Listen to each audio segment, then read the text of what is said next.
It seems we're live. Very well. Okay, we're live again. Welcome back, everybody. For those of you who've been waiting us for a few minutes, thank you for waiting. We appreciate you being here. And we start yet another episode of this campaign full of shenanigans. The premise here is that in Gods versus Eldritch Horrors is that we have a party of demigods that are creating new chapters in the cosmic saga of D&D. The threads of reality are fraying and the far realm stirs. And the footsteps of these of the actions of these demigods might be echoing across eternity. What they decided here will ripple across time and space. And indeed, the multiverse is unraveling. Divine laws have been broken, ancient horrors are stirring, and the gods themselves are divided on whether to intervene or let fate run its course. The far realm, the incomprehensive chaos lurking beyond creation, creeps closer with every passing moment. And here stands you guys, the demigods of ambition, purpose, power, caught between the divine machinations and the eldritch entropy. Will be the saviors, the conquerors, or will be the next cautionary tales written in the stars? I guess, based on our first episode, right now the needle is pointing towards cautionary tale, but hey, you guys can change that. And let's get to know our protagonists tonight. Let's start with Lumpa, the goddess of blade singers, the mother of the Force herself. Caught between the light and dark philosophies she birthed, her curiosity about the Far Realm's role in an alternate timeline has haunted her every step. And well, she's I guess she's here in an exploration kind of mission currently. Lumpa, say hello to our audience. Tell us a little bit about how you're feeling tonight.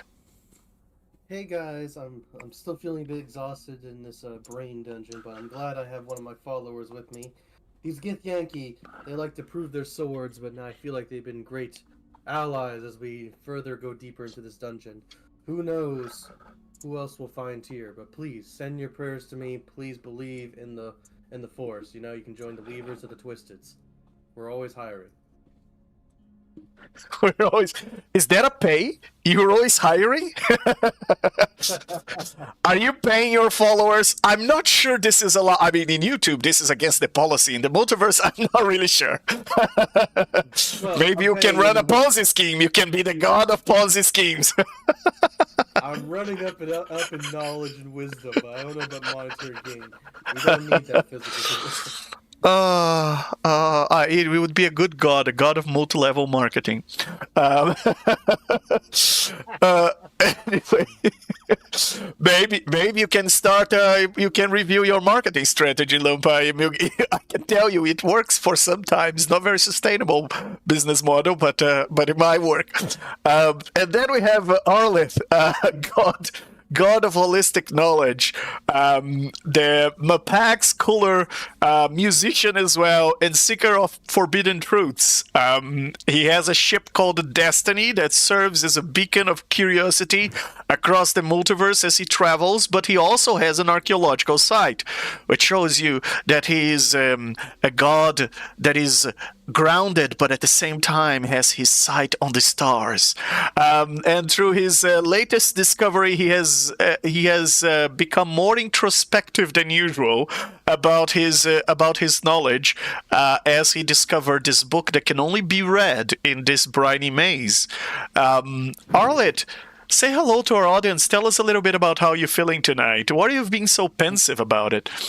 Oh, well, Arleth really wants to keep reading this book, and if Ixtiul doesn't keep his eyes on me, who knows what's gonna happen.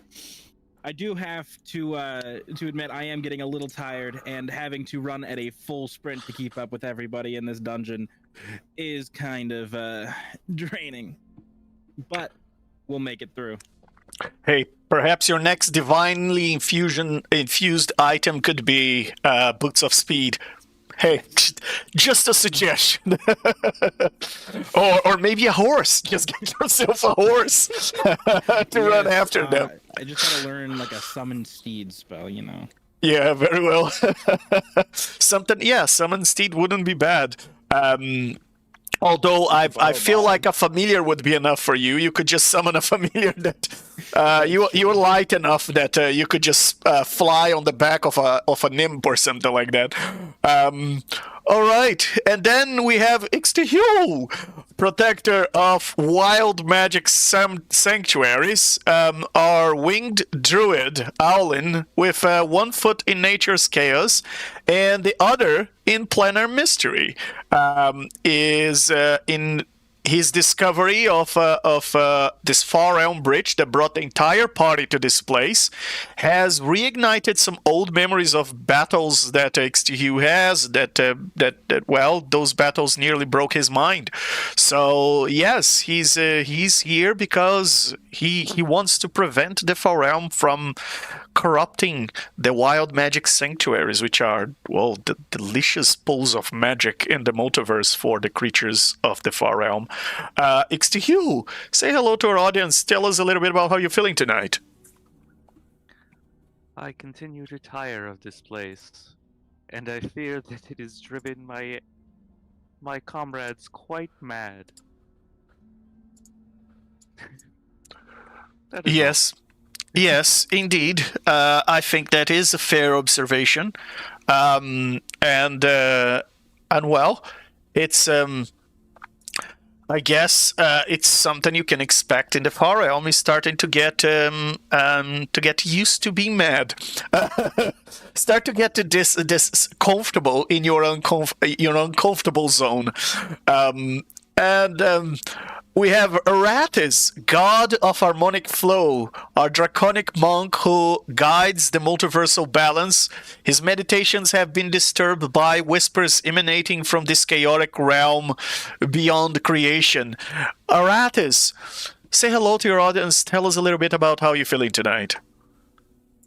Oh, I am growing tired as well of walking around this place, but I am keenly aware and keeping an eye on Marco. I don't know how to describe his relationship with fighting, and I'm just not sure what I think about him at this time. Very well, very well. I guess there is some. I guess it's easy to have friction with people when you want to be peaceful in a reign in the multiverse where combat and fight is somewhat the response to many of the problems, particularly when you are very powerful. It seems you can just solve your problems with force and just bullying everybody else. I guess that's true in any position of power. But yes. And then let's talk about Marco. Last but not least, god of purity of soul. That sounds so noble until you realize what he means by purity. And he's a righteous paladin who fight against corruption, against aberrations, and yet now is wrestling with disturbing insights from this place and from triggered by commentary of Arleth.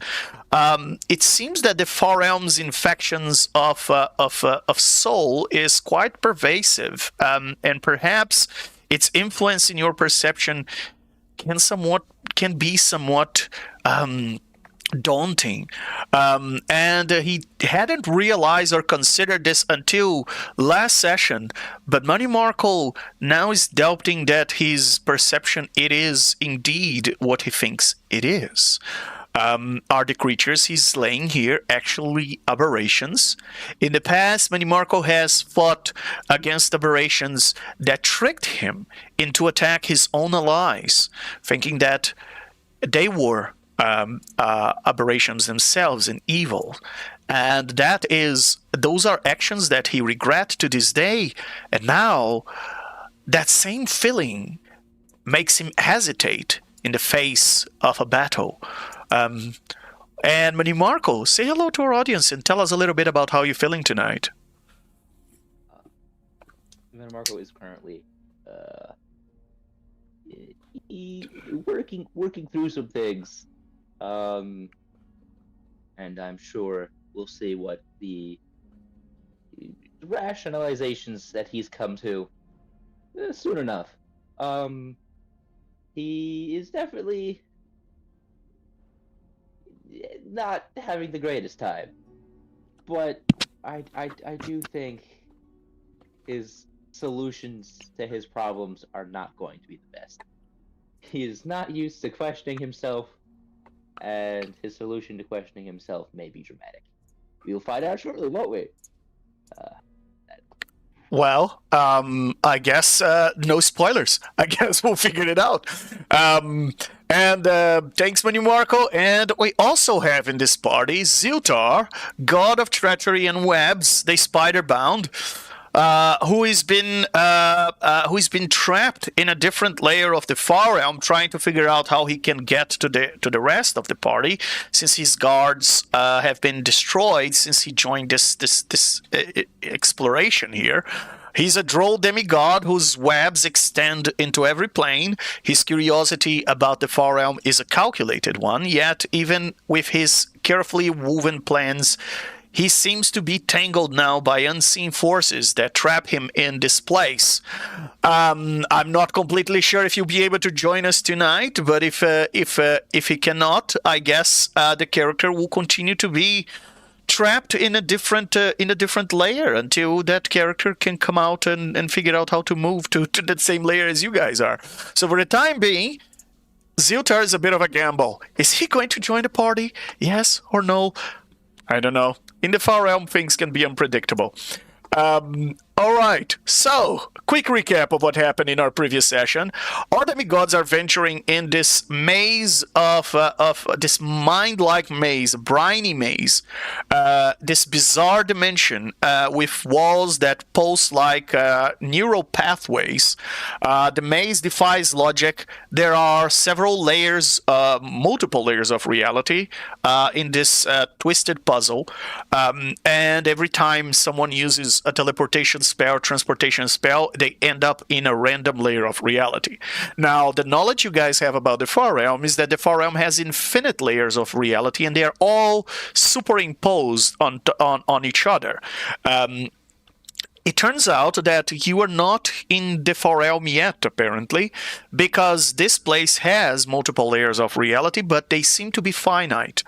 You've discovered this in the last session as you just kept rolling the dice, trying to find, keep teleporting until you landed up all in the same layer of reality. And that was one of the discoveries that, well, now you know how the mechanics, at least in this place, works. If you get deeper into the far realm or you cross, then things might get a little bit more difficult as the number of layers may continue to increase as the depth, as the deeper you go into the far realm. Well, Arlith, last session, discovered this mysterious tome inscribed with words that seem to rearrange themselves. As he started to attune to the item that could only be read, he discovered the history of this item, of the previous sage that brought this item to this corner of the briny maze, which was the only place in the multiverse this sage found this book could be read. And upon deciphering its core passages, Arleth gained this unsettling power of introspection, where he's not hearing his own thoughts alone, but he's also echoing back the lessons that he read in the book and trying to digest as much as possible all of those things, Arlet has been so introspective and so pensive that he can't use reactions. And sometimes when he talks to the others, he makes them rethink their priorities and their beliefs with a slight comment. A power that can be, well, a blessing and a curse. It really depends on how you use it. But he made Githyanki's rethink their whole mission here simply by making a commentary on a metaphor. Oh yes, Lumpa encounter a group of Githyanki Shasalku, a division of the Githyanki that pursues mind flayers across the multiverse to slay them and to destroy their threat, whatever they are. To her surprise, turns out that she's quite famous among the Gith. She's so famous that these Githyankis almost didn't believe it was her. And despite never meeting them before, turns out that their Queen Zech, yeah, that's how you pronounce it. Apparently, they spoke of Lumpa, the one who, the amazing blade singer who helped Queen Zech to take her throne, and together with the help of Arlet, and defeat some very powerful enemies the Queen had at that point. Recognizing Lumpa and Arleth, the Githyanki decided to offer their assistance and in helping find an exit out of this maze, as Arlie had made them rethink their main mission of chasing mind flayers into the far realm. Now they think that their true purpose is to go back and defend Tunarath and defend their civilization, and to whatever threat comes to their borders.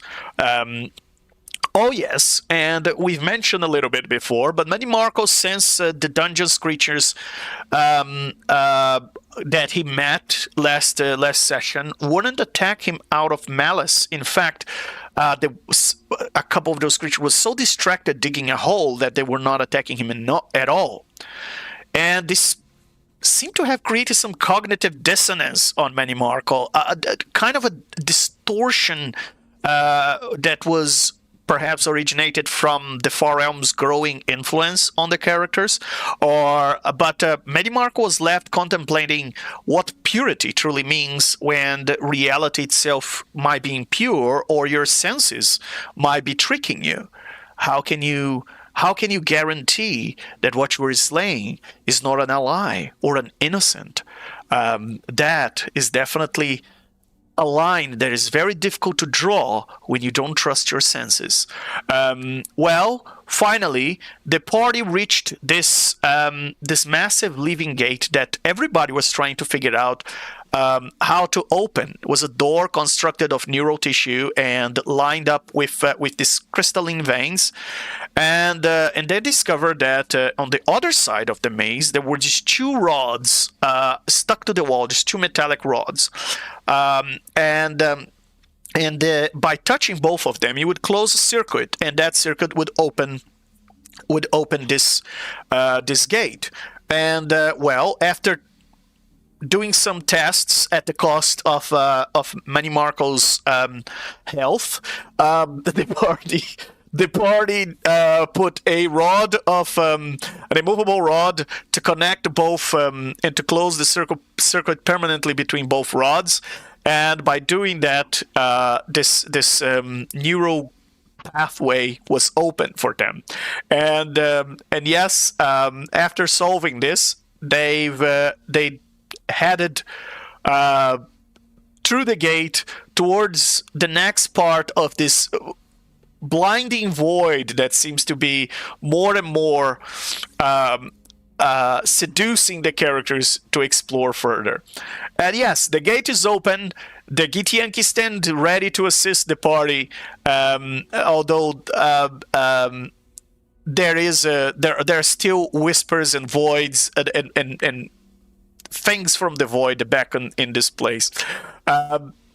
Beyond this threshold, Arlet already found some eyes looking back at him, familiar eyes, and he just was just waiting for the party when we left you guys the last time. So with that, let me bring you guys back to where you stand and give you some moments, or particularly giving Arathis some moments, to perhaps try and calm the party down so that you can use some diplomacy. All right. Will you let me take an action off the bat? You're not in initiative, so yes, by all means, what would you like to do? All right. Yeah, I'm gonna cast Calm Emotions. On whom? You said that the Githyanki were their swords were out, correct? The Githyanki were what? Sorry, repeat the question. You said that the Githyanki had their swords out, correct? Yes. Everybody is getting ready as to cross this door, and the Githyanki Yes. do have the swords out as they're ready to attack Yes. anything that looks like an aberration. They're like I gotta say, if Money Mark was in his right mind, this Githyanki would be following him. They would agree with every know. teaching about just destroying every aberration on their way. I know.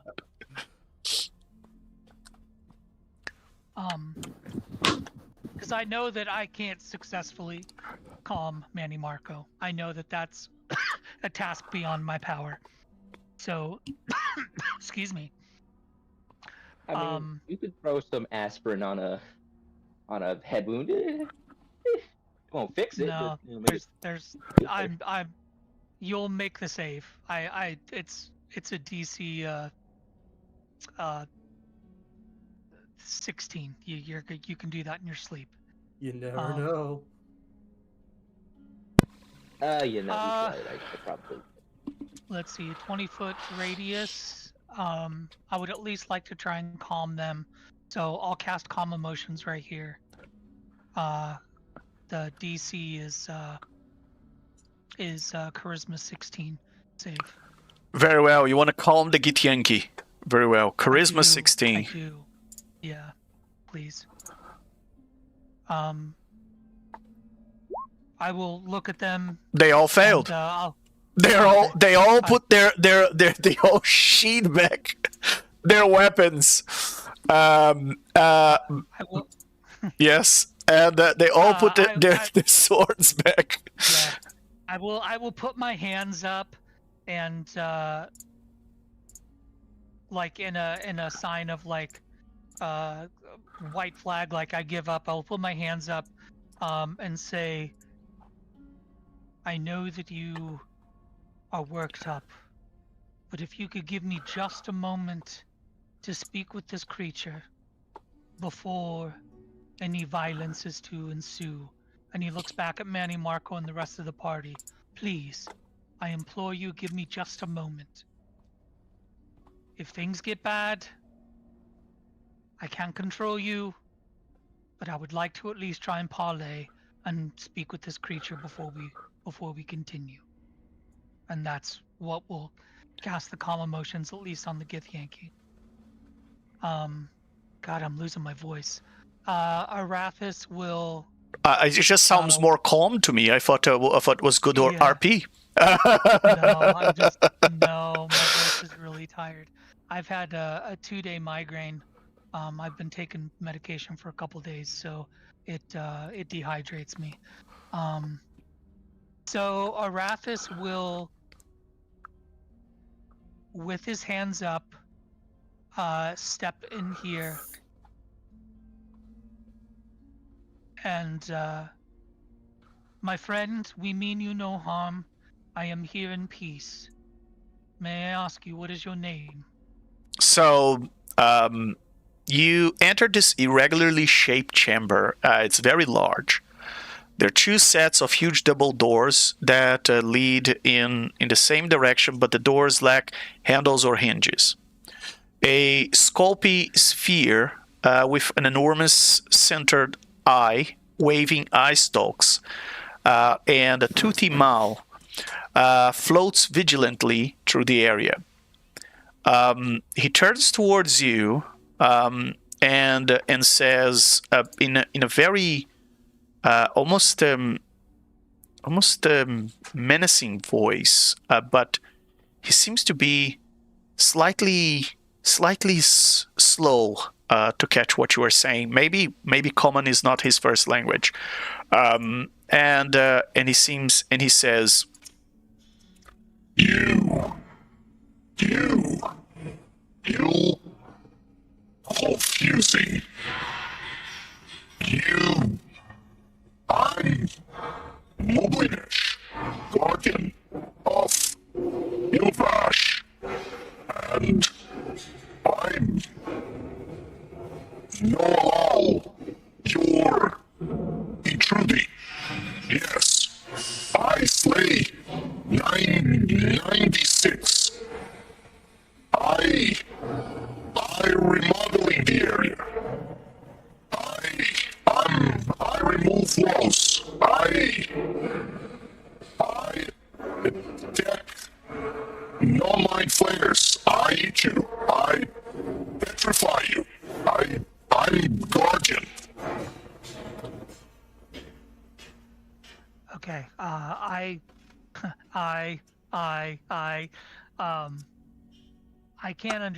couldn't understand the names. Can you at least type those out for me, or do that without the voice mod? Yes, of course. The name was Mublinesh. Moblinesh, and you said he was. You gave another name. So common is not his first language for sure. You can see that he's struggling to pronounce, and he apparently doesn't know grammar a lot, so he's just using everything as a present tense. And he says that he is Ilvash's guardian. Ilvash, that's the other name I was trying to get. Yes, so I'm gonna put here. Ilvash's guardian. Okay. And he's clearly threatening you. That he's calling you intruders, and he's clearly threatening you that he will slay you if you don't leave. Okay, give me just a second.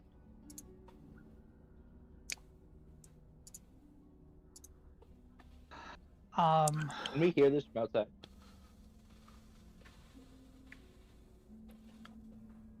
Legend, Are we aware? yes. Yeah. What was the question? Oh, I said, could we hear this from outside, and are we aware of whatever's going on? Yes, you can hear from outside. There's no reason why you wouldn't be able to hear what he's saying. He's saying out loud. Well, there are magical rooms and whatnot. Could just be like, he's just gone once he entered the room. Yeah. And I knew Manny Mark was going to move forward, so. Arathis, I come in peace. We are not here to fight. We are here in peace. Hoping that he at least understands the word peace.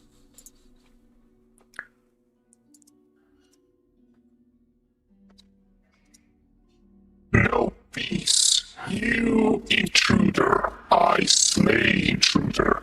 I gush you, and I excited to gush you. I defend Ilvash. I defend Ilvash's honor. And as it says that, you perceive some hostility. Go ahead. Yeah, one last question before you have us do initiative. Does Arathis know what this creature is? Yes. Everybody knows what a beholder is. Okay, I just wanted to make sure. I don't want to ever assume. Yeah, of course. That's perfectly so fine. Okay, all right. I assume a demigod just has like the monster manual just like printed on the back of their hand. Not necessarily, well, no. Far realm creatures. I know this isn't necessary, not those, but like like the standard version. Yeah. Let me pull out my cell phone real quick and pull up D&D Beyond. And... Well, yeah, for intelligence, so I would have basically the monster manual aside from Far Realm.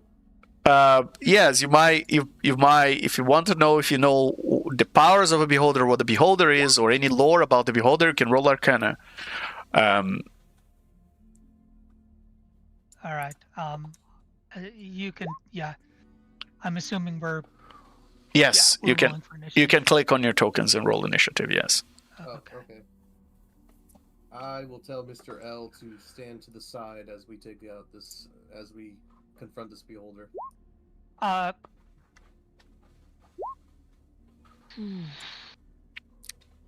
Just so Yeah, you know, guys, yeah. that was a nat 20 for the initiative, so starting the session well already. I only have one use of calm emotions, so I can't. And Lumpa is starting with a nat 1. Oh, this might just be an early sign of a TPK, guys. Just warning you. Yeah, I saw. But I had a nat one as well, so Very- which makes sense because There you go. He wouldn't want to partake in violence anyway. So in that one makes sense. Very well. Who else are we missing here? I Well- rolled a 22. I'm not sure why it's not showing up in the turn order. Okay. Let me add here.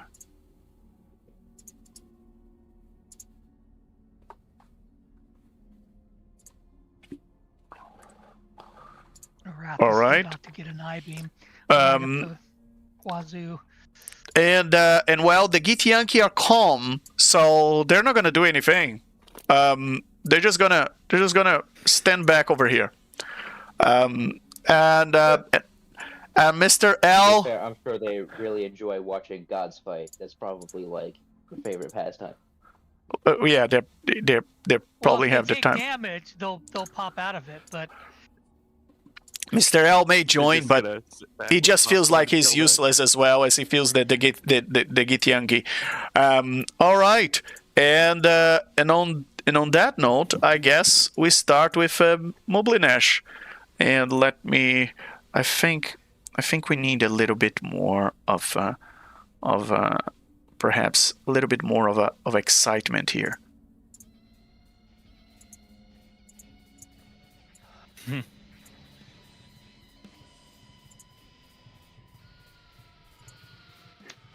I always have to mute the music because I've just put on going through my phone. So the Discord comes to my headphones, but the music is popping up like the laptop, so it's just like whatever with music to everybody, and it's just to be awful. So Moblinash comes over here to see the entire party, and I believe, if you're not used to know what a beholder does with his front eye, that's what they do. They create an 150-foot cone of anti-magic that covers that entire area over there. Fun times. So all of you can feel everything you have unattuned to you. I need to linger this. All of you can feel everything you have attuned to you unattuning. And yes, this is a 2024 beholder, although they haven't updated yet in the books. So yeah, let's see if the 2024 beholder is more fun than the other one. Do those unattuned things include cursed items? Yes, everything, while you are in the red area, everything you have attune, you can unattune. Is that including our deity infused items too? Your deity, no, artifacts and things that have been infused by a deity are not affected by an anti-magic field. oh, sweet. Okay. Okay. Cool. Um, So Peacekeeper's still good. All right. yes, so some of your items are still very good. My artifact is a teleporting artifact, so. Oh, the Book of Exalted Good, Deeds. my So mace is smiting, good artifacts aren't. Okay, artifacts aren't affected. Good to know. Asmodeus Bright Knife. My beautiful mace of Interesting. smiting. Bill Smite. Okay. So the tentacle whip that is embedded in my arm is no longer attuned to me. Like, does it fall out? It doesn't fall out. It's still equipped, but it's you just can't use the attunement the attunement of the item. The benefit, you just don't get the benefits of the attunement. Okay. But yes, as this creature creates an 150-foot cone in front of it, and that's just its bonus action. Yes, and now comes the tree race. Ah, they haven't. Okay, I'm gonna have to use the old one. All right, so here comes the tree race from the beholder, as he's going to choose 3 creatures that are close to him. However, they did create something different from 2014 to 2024. I so want to look at the stat block just because I'm You can. curious, but I can't. I know. I'm just curious what's different. What is different is that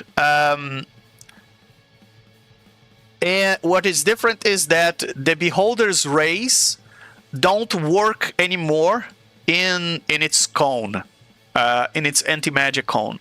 So when he puts the cone out there, That's terrible. yes. So when he puts the cone out there, he has to come and give you a bite. Shoot us. Yes, he has to chew.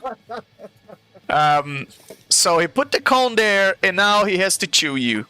The cone moves with them though, right? Because it's no, he can move the cone. He can move the cone.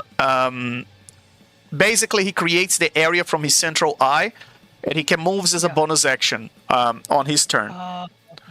Yeah, it doesn't make him immobile. He just created that with his central eye, and now he can. And now it's also slightly different from the mechanics we used to play in 2014. So. Okay. So with that, the beholder will chomp, I guess, as he's gonna bite as one of his attacks. That's what he can do. So he's gonna bite you, Arathis. Okay. Okay, let's see. Ah, boy. We're having technical issues. All right. So that's a 25 to hit. No, that misses. That misses. What is your AC, Arathis? 28. 28. And that's without my bracers of defense. Normally it's 30. Wow. Yeah. Okay. And here comes that's without your attunements is 28. Yeah. Wow. That's correct. Wow. All right. So here comes another bite attack. You can attack 3 times. And of course, Roll20 is still not up to date with 2024 character sheets and monster character sheets, of course, and neither is Beyond 20. So unfortunately, I'm having to do some manual workarounds here. All right. So that's a 21, which also not going to hit you, and last one is another 25, which also doesn't hit you. He tries to bite you 3 times, but Arathis, you're just too nimble. As this creature, he parries everything, just kind of slaps the face to the side, so all 3 bites just miss, moving like in harmony, in this harmonic flow, to avoid every bite. Very well, and with the remainder of its movement, the beholder is going to just fly 30 feet back and take position. Do I get opportunity attack? Do you want an opportunity attack? He attacked my. So if you recall, my stance is I only attack after I've been attacked. So because he went after me, I'm just going to try and stun him with Peacekeeper. So that will be my my attack. Okay. All right. I'm Go going ahead. To attempt to stun him with Peacekeeper, Very well. which will be a 36 to hit. Yeah, that definitely hits. Yes. Should go without saying. Well, you know, for 20 damage, and then I need the DC 23 con save to see if he's stunned. Very well. All right. So with 20 damage.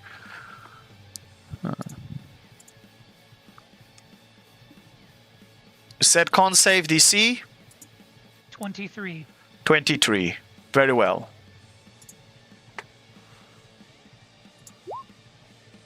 Oh, come on. All right. Let's try, folks. Everything is broken.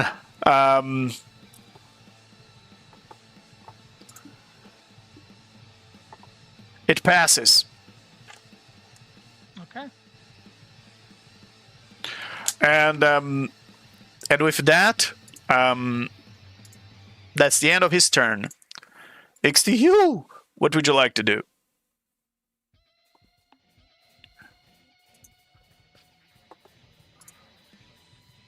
XTU, if you're talking, we can't hear you. Yeah, he's muted. Oh, sorry. Just a quick reminder. How much does exhaustion level 2 reduce movement speed? All right. So, that reminds me. Let's go for. Let me put here the little flag of exhaustion. So yes. So exhaustion per level of exhaustion, you the roll of your D20 test is reduced 2 times your exhaustion level, and your speed is reduced 5 times your exhaustion level. Ooh. So, for my attack, that would have affected the attack, correct? Yes, it would have reduced the attack so 2 by times your 8, exhaustion so it level. would have been- yeah. So I have 2, so reduce it by 4. By 4, but you also, but you also in the auras of everybody, and the mythic auras are not affected by anti-magic field. So, Okay. so ultimately it would have been either that number or higher. Okay. All right. Fair Yeah. enough. Okay. So he's going to start by moving 50 feet to here, since that's the extent of his move speed. And wild shape is that is prevented by the anti-magic field, correct? The ability to use wild shape. Well, there used to be a gray area in the previous one. In 2014, it is. You're getting your DM chops Yeah. tested right now. Legend. Yes. Welcome to 2024. Welcome to 2024. So.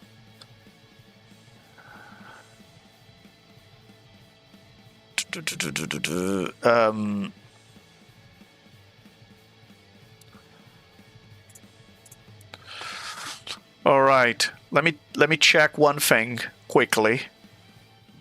About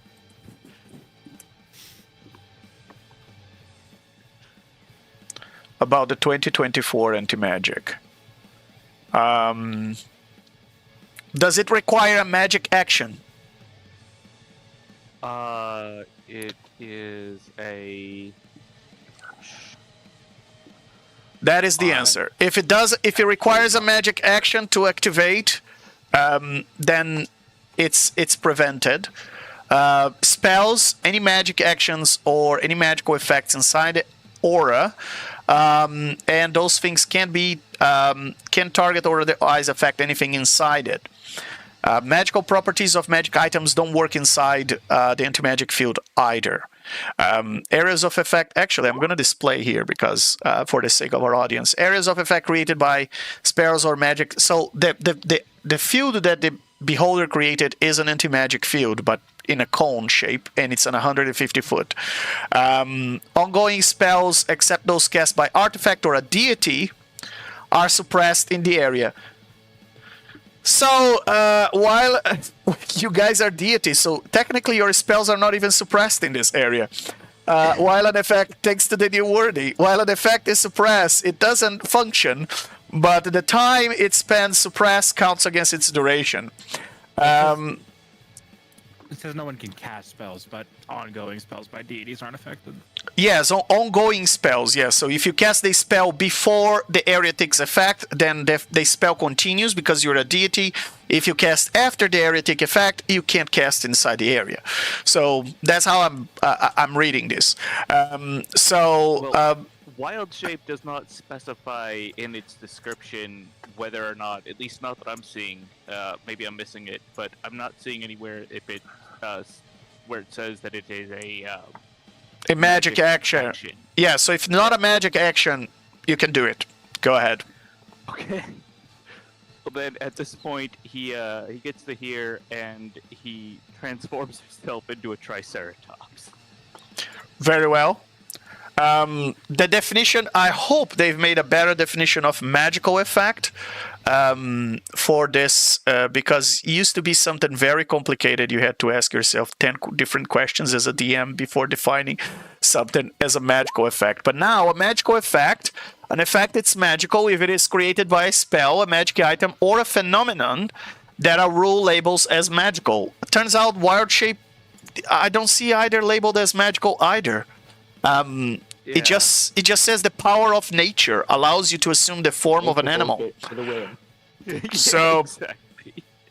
by all means, If it would have said magic of nature, then yeah, but they use power. Yeah. Power makes it Yeah. allowable. Well, So- the power of nature is its own unique thing now. the power of nature. Well, you know, psionics are not prevented by anti-magic field either, so even the Githyankis would be able to do stuff here. All right, what is that? Are you turning yourself into a triceratops? Yes, I am. Okay. Let's.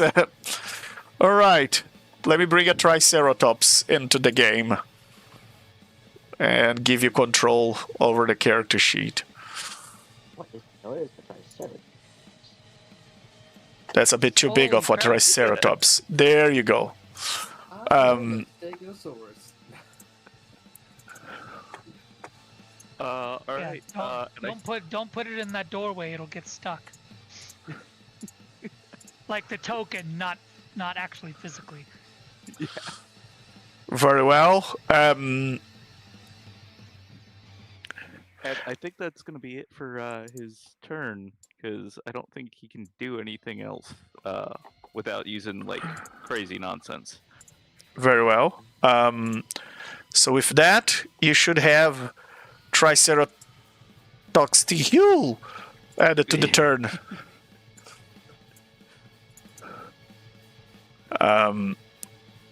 Very well. You should be able to move that token. Let me know if you don't. Yeah, I can. Buddy Marco, what would you like to do? Yep, the first thing he's going to do is run across this room. And he's going to get right up in that thing's business. And then I am going to make my 2 attacks. But after the first one, it says when you take the attack action, you can expend a channel divinity to activate the Vow of Amenity. You have advantage on attack rolls against this creature for 1 minute, or until you use this feature again. If the creature drops to 0 HP, you can transfer the vow to a different creature. So I have advantage on the attacks for, what is a minute? 10 rounds? Or Yes. 5 10 rounds. rounds? So for the next 10 rounds, I have advantage at all my attacks against it. Very well.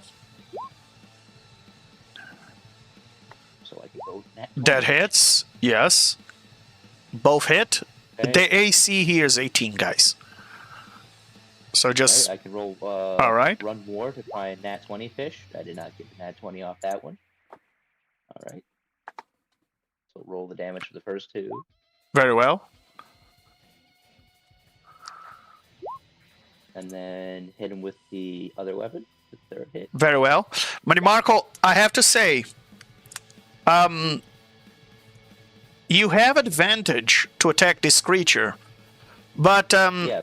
how do you know it is not an innocent creature or an ally? It attacked my teammates first. It attacked your teammate That- first. It But that could it- just it be attacked a the teammate trick. that sought peace. That could be a trick. If it's a trick, then it's collateral damage. All right. I might have to change my. I'm gonna have to ask you to roll a wisdom save.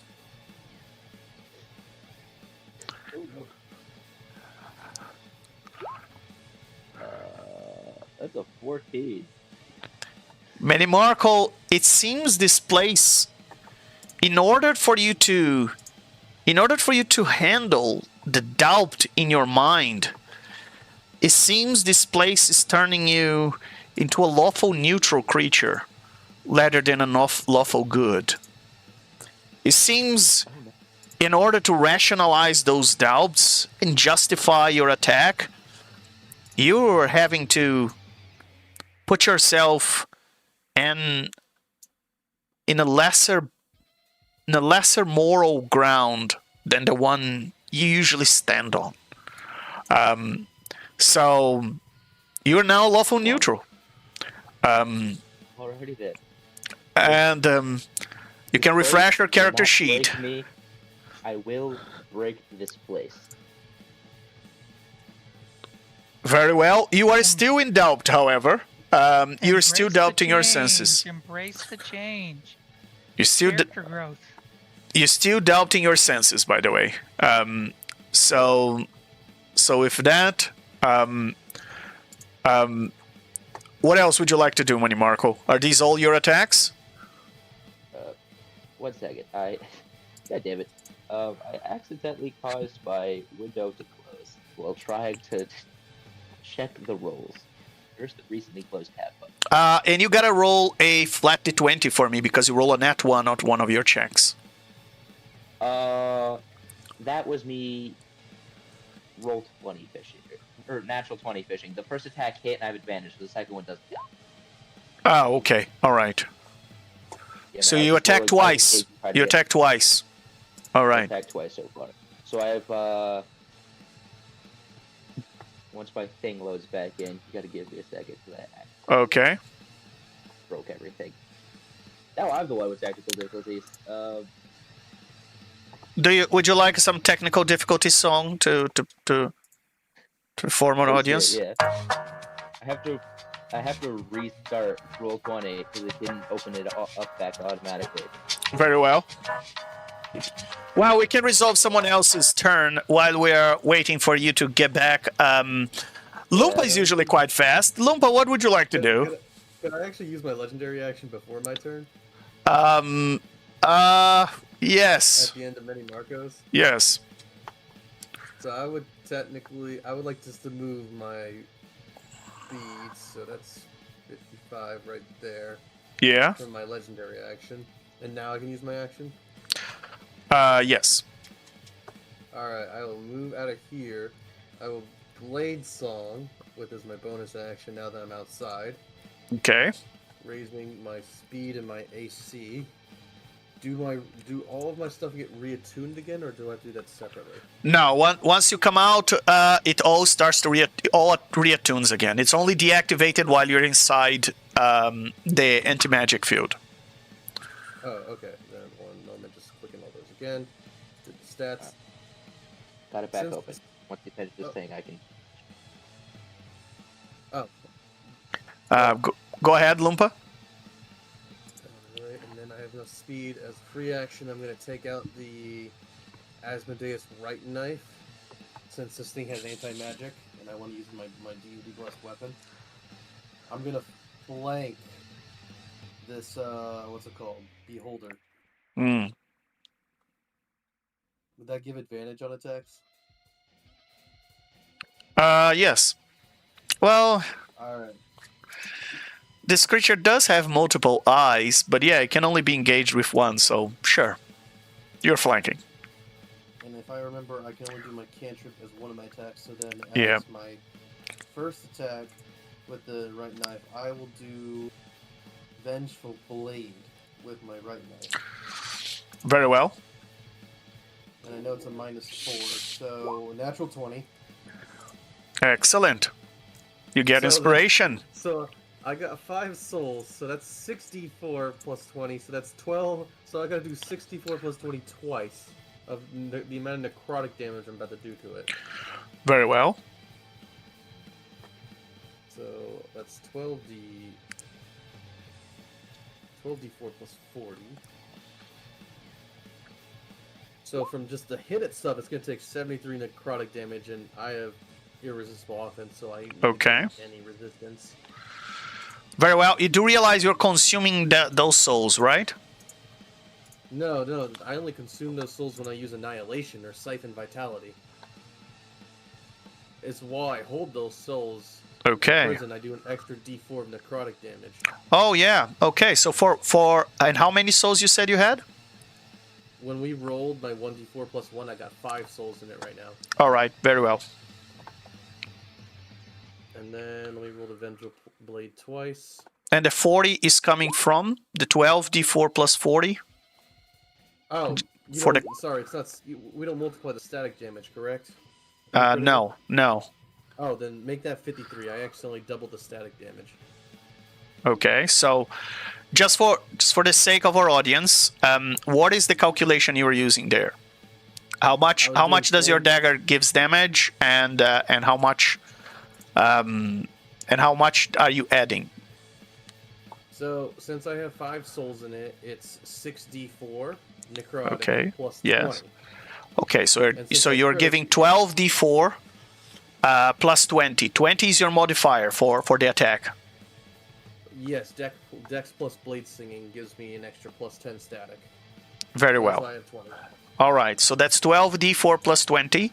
So in the first, so you're gonna have 12 d4 plus 20 altogether. So that's what you've rolled there, and that's 53, the entire damage of the attack. And then since it's Vengeful Blade, since I called that and I got critical, that's gonna be 8d8 instead of 4d8. So when it does an action or a spell, it'll take 40 points of necrotic damage as it's enveloped in necrotic energy. Okay, and the Vengeful Blade, for those who don't know, is from the Eurigger expansion. Let me put it here. It works very much like Booming Blade. It's an attack. Is a cantrip. You can brandish the weapon and then attack with that weapon in that turn. Now you can only use that. It's 2024 Lumpa, so you can only use that once. Okay. You cannot use that in every attack. So for my second attack, it'll just be a regular attack with my Asmodeus right knife. Very well. And with the -4, does a 19 hit? I think you said the AC was 18. Yes, that will hit. All right. Roll the damage. And now it's 6d4 plus 20. And he'll take 34 points of necrotic damage. Very well. And Money Marco, what else would you have to do in your turn? All right. So the only thing I had to do was roll.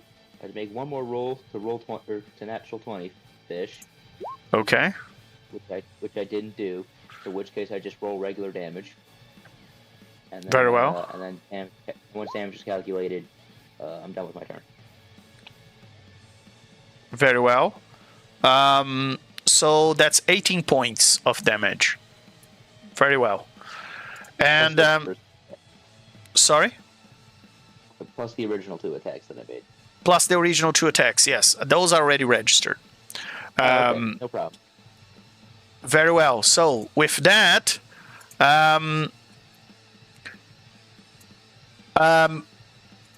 Lompa, was that the end of your turn? What else would you like to do? What I also will do is I will move away from him and take an opportunity attack. Since I have about 13 feet left, and I'd like to go here and have him try to strike at me for an opportunity attack. Very well.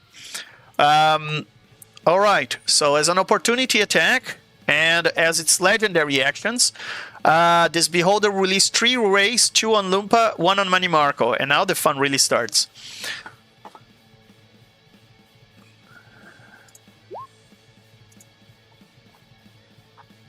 So on Lumpa, on you gotta do. Take a legendary reaction. You take a legendary action as well at the end of your turn. No, I said reaction. It's doing. Oh, legendary reaction. Okay, to do what? I can still cast a spell as a legendary reaction. Yes, but what is the trigger of the legendary reaction? Don't you have to take a hit? Well, isn't it shooting a beam at me? Yes, but first we need to know if the beam will hit you. Oh, yes. Then I just assumed it would. You're reacting out of assumption. Or assumption that will hit. First, let's see if it will hit. Loompa, first ray at you. Do a DC 16 Wisdom saving throw.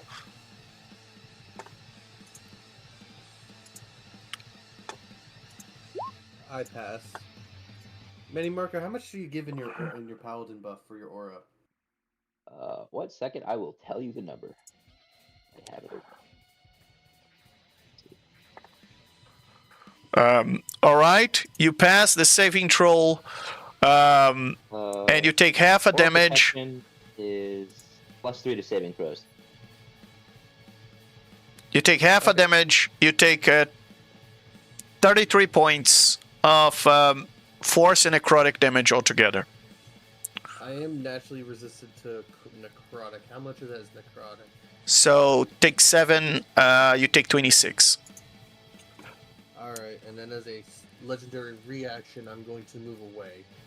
The first we're gonna resolve his attacks, and then you can use your reaction. Okay. Okay. Here comes the second one. Because you took your turn out of order, so that's why. You gotta do another DC 16 Wisdom saving throw to avoid. There you go. So you take 47 points of necrotic damage. Half damage. And that's halved.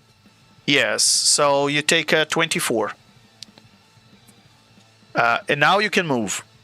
And in Money Marco, here comes towards you. With the last 5 feet of my movement, I'll go right around the corner.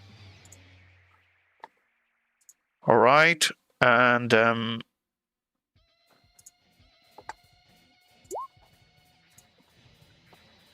Money Marco, you gotta do a DC 16 as he's throwing a slowing ray on you.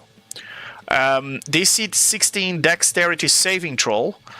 On a failed save, your speed is halved for 1 minute. 27. And you take 4 d8 of necrotic damage, or half as much, and you can't take reactions. All right, so you passed. You take 8 points of necrotic damage. Now you can apply your reaction. What would you like to do as your reaction? Go to cast heal. Oh, not heal. Cure wounds on myself. Okay. 49. Very well. And with that, Arlith, what would you like to do? I am going to run and dash to get out of the anti-magic cone and get better sight lines right about here.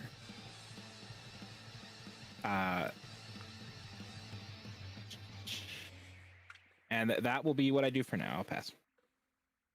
Very well. And we're back to Arathis. What would you like to do?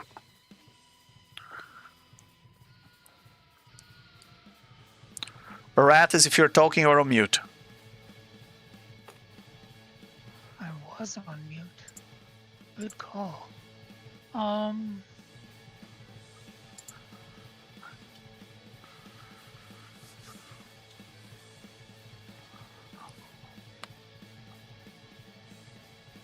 Move up 30 feet. Very well.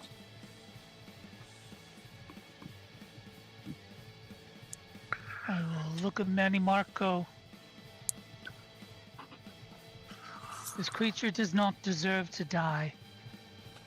It is merely guarding. It is merely doing what its job is. Please stand down. It is trying to eat your face. Yes, but it was unsuccessful. The poor creature. It was he was just playing. The pit bull argument. I just got hit with the pit bull argument. Go I have a ahead. pit bull. So They're adorable. I am going to attempt to stun it Very well. with my attack. So here it is. It's a 20. All right. You said all of our so -4 would be a 16, but Yes. Marco, what's his aura? Is it Yeah, +2? Yeah. So So you are inside his main aura and his mythical aura, so you're gaining enough to hit the creature. Go ahead. 5. all right. So here is the damage. And I just looked at 2024. I just added topple because a quarterstaff has the topple weapon mastery. Yes. So I need 2 con saves. The first one for the stunning strike is a DC 23 con save, and then I need another con save, which is a DC 24 to avoid being prone. I don't know if they can be knocked prone, but No.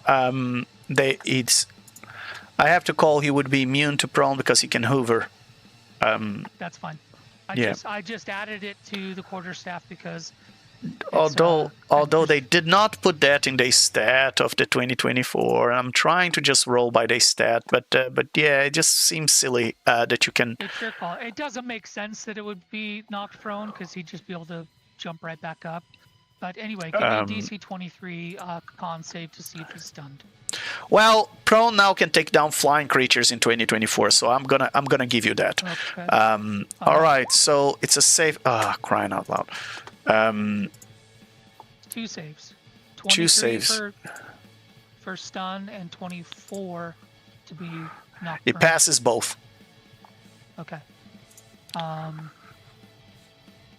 Then I have 2 actions.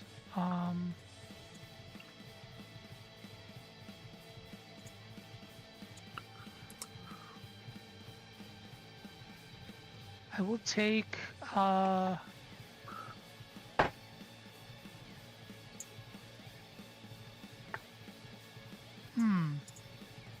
probably couldn't really grapple this thing though, could I? What would he Grab it out of do? bed. Yeah, because I'm not trying to. This is a tough to play. Like to play this, pacifist. Like I don't want to kill it. Yeah, I'm gonna try and knock it. I'm gonna try and stun it again with Peacekeeper. Okay. I know he's taking a lot of damage, so this strike will be non-lethal, please. Okay. Same Okay. attack as last time. Roll damage. So there's our damage, and repeat the same 2 con saves, please. Okay. The creature falls to the ground, prone, stunned, and unconscious. I'll look at Manny Marco and I will say, please, back away. It does not need to lose its life. And with that, you guys are out of initiative. And And just as that's happening, this Triceratops comes rushing up and stops just short of skewering this unconscious beholder. Arathis puts his arm up. Stop! No! It's like this Triceratops skids to a halt Yeah. and then turns back into XD.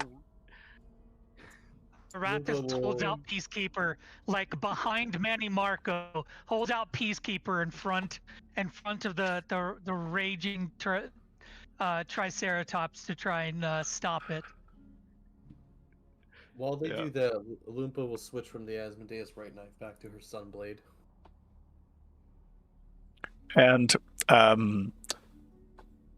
the Githyanki says, Wow. They destroyed that beholder so fast. They're so powerful. Arathis will turn around and say, "It is not destroyed. It is merely stunned so that it may not attack us any longer." I see. You control your force. I understand. But why? Not all creatures in the multiverse are deserving of death.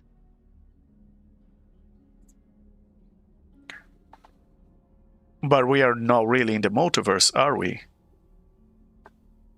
That does not matter. Let me rephrase. Not all creatures we encounter are deserving of death. So, I agree. so your point is that we should Blindfolding. leave him so that he can get up, and in a couple of hours he'll come after us again, and potentially kill us while we're sleepy. I believe fully that we will be out of here in a couple of hours, and this creature can go about its business. I respect your wisdom, but we've been here for weeks, and we haven't found an exit out of this place. You have Is the been first- here for weeks without the You have been here for weeks without the presence of us. Understood. We'll trust you. And I attempt to hog tie the beholder. you want what? Hug. Hog tie the hog tie. Are you gonna tie its eye stalks together? Just tie all of its. Yeah. What is that? What you're doing? Yeah, It's not going to hog prevent tying it from and then- flying. no, I'm hog tying and putting a bag over all of its eyes. Very well. Oh my gosh. It may be awake and it may be alive, but like it doesn't have hands to untie. So it's now prone, sides. stunned, unconscious, and restrained, And blinded. and blinded. And blinded. Okay. Good luck untying yourself when you have no hands. This entire campaign is going to consist of Arathis knocking creatures unconscious and Man and Marco just doing something afterwards, just so he can get the last action in. You gotta say To do what he can. you gotta say He's gonna that look at it's you, been. and he's gonna say I didn't kill it. I He know. made a progress. He made a progress. You gotta admit. I know. Kevin, hogging is better than just stabbing right in the eye. I know. Arathis, after Manny Marco, Arathis watches cautiously as Manny Marco does, puts it in a bag and ties all of its eye stalks together. And after he sees that he leaves it so that it's not dead, Manny, why did you just run away from me? He doesn't want to talk to you about it. He's like, I left it alive, and he's not happy about it. So he's just. You do realize I'm twice as fast as you, so Arathis can easily catch up to you. Arathis just runs after you by your side, just stalking and trying to finish his sentence Yeah, while. just like I think Flash, it's really- just like running beside you, like, hey, I'm not done talking to you. It's more of like the ideal of the thing of like harumph and then storming off. If you can't get away from you can still get the point. Oh boy. He Yeah. disagrees with your methods. He thinks we should just. Oh, step and away. I disagree. So Arathis will just follow right beside you. I realize that this is a challenge for your way of thinking, but I want to commend you for the progress you have made. It is a disgusting abomination. And if it were not for my wish to avoid conflict with the other gods, I would have burned it and kept going. And Again, I appreciate the progress you have made. And Lumpa, let me put you up there because you went there and I forgot to describe to you what you've seen. There is a tethered canvas that hangs from the ceiling, from the mist in the ceiling. So hangs from nothing physical, and to conceal a central area, 20 feet across, a high pitched whine as from a plucked wire echoes from within. You hear this dissonant whine, like a high-pitched whine that persists. And you can all it's as if this it just keeps. A mosquito. Yes, this dissonant whine just keeps high pitch in the background, and well, you see, what you see here is the wire seems almost like sculptures, although the art is quite distasteful in your field. But yeah. If, as you're looking around, that seems particularly strange. Arathis will have gone back to the Githyanki and Mr. L and escorted them back forward with the rest of the party. Please join me. Let us continue. Oh, and Ixtiul should no longer be Triceratops. Okay, let's change that. Arathis is going to try to affect these guys, and I'm going to try and earn Mr. L's loyalty because he follows the good side of Lumpa's. Actually, you don't know that. He's very fanatic about Lumpa. We talked about that last week. You're correct. He's matter. He's still.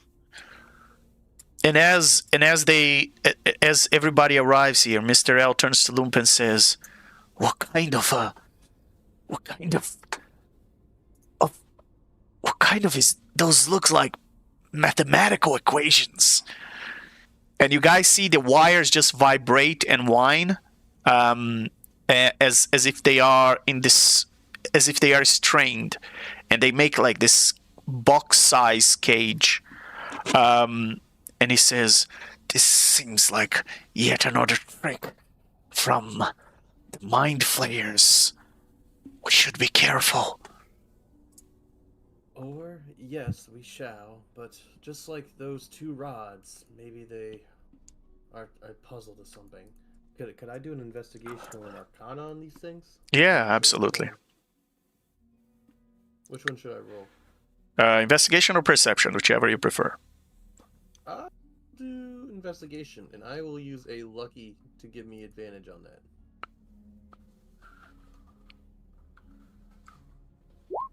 Both 9s.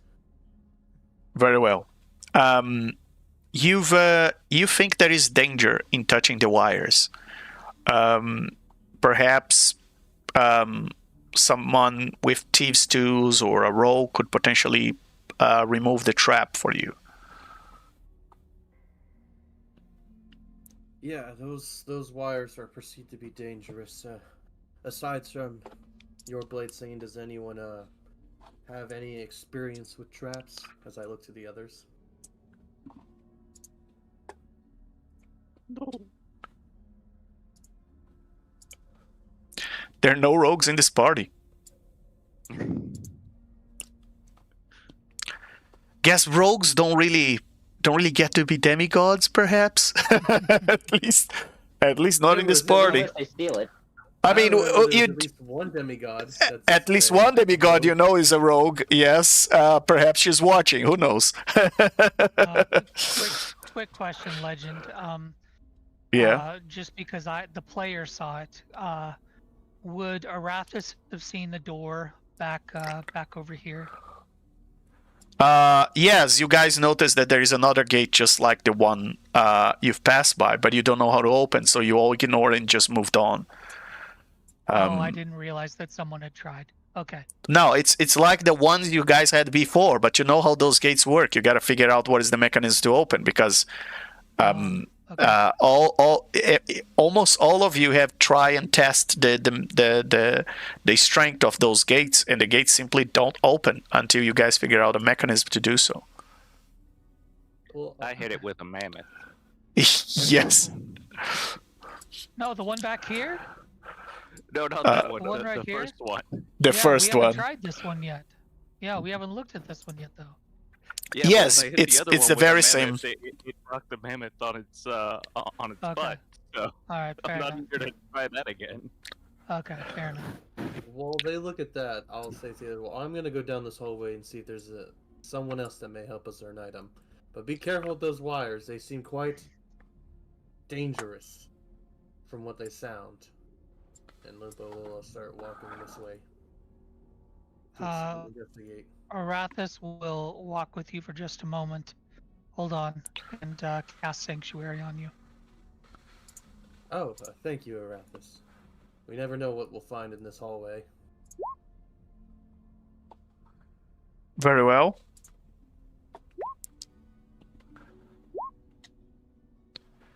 And So there you go. all right.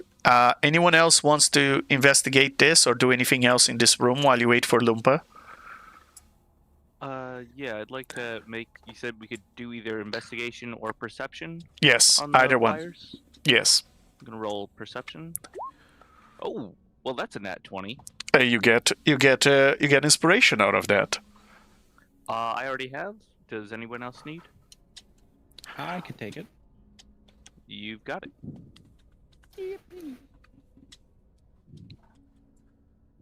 Very well.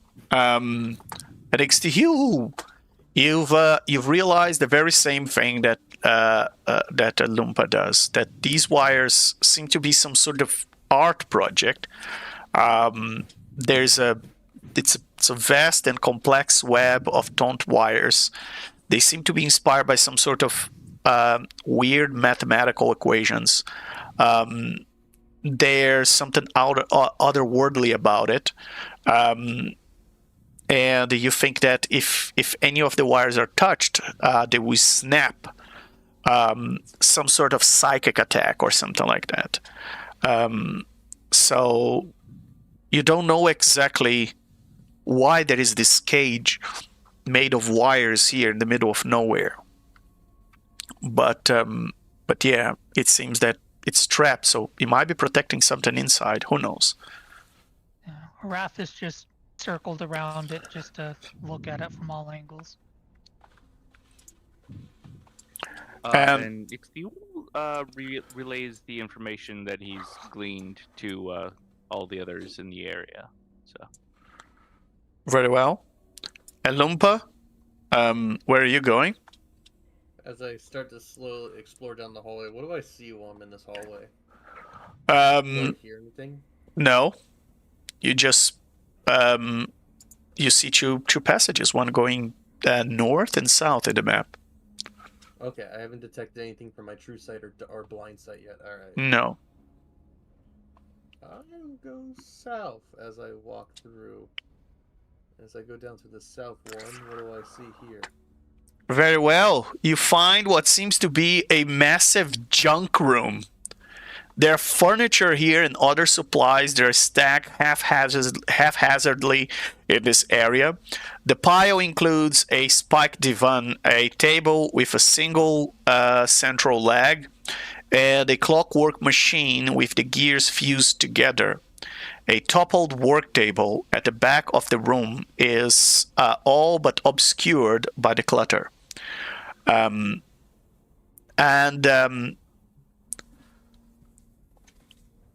it seems that as you look around here, it seems just a big mess someone left behind. I mean, among other things that makes no sense in this place, I guess this is one of them. Would I be able to, like, as I get closer, like, stealth or roll something to see if I can tiptoe around these items? Yep. As you start to look around, you've noticed that what is that? Is that a hole? You've noticed there is a little hole in the back. The tables, no. Yeah, to the other side. Right behind that wall where you are, you see what seems a hole behind the table. And right, I'm gonna put, let me see if I can do this, and I'm gonna put a little marker there. Of course. There you go. Can you see that? That's where the hole is. So you see behind the table there is a hole on the ground. Just seems like a little tunnel or something.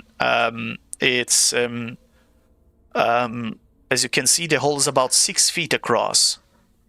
There is a rope tied to one of the working table's legs that descends into the hole. As I get to closer to the table, how far down does that hole go? Can I see? You can't see the end of it. Well, I will keep note in mind of the hole and walk over here and get back over to here. And I will go north now. Very well. As I get around to the north side, what do I see here as I bend around this corner? Oh, yes. You find 2 new friends there. Let me describe what you see in this room. In here, this area's nook contains a pair of simple cots and a small chest. And there's a large double door that is set in the wall opposite to the nook. Now, as you arrive in this place and you see that door, that's yet another door that is just like the ones you guys tried to cross before. So now we have access to 2 doors that may open. And you see 2 creatures that look like, give me an image, guys, come on. And I guess you'll know my next question. Could I Arcana know what they are? Yes, you can. I got no clue.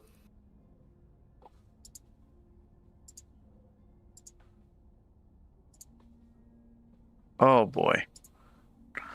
Yet another thing that is broken here. Give me a second, guys.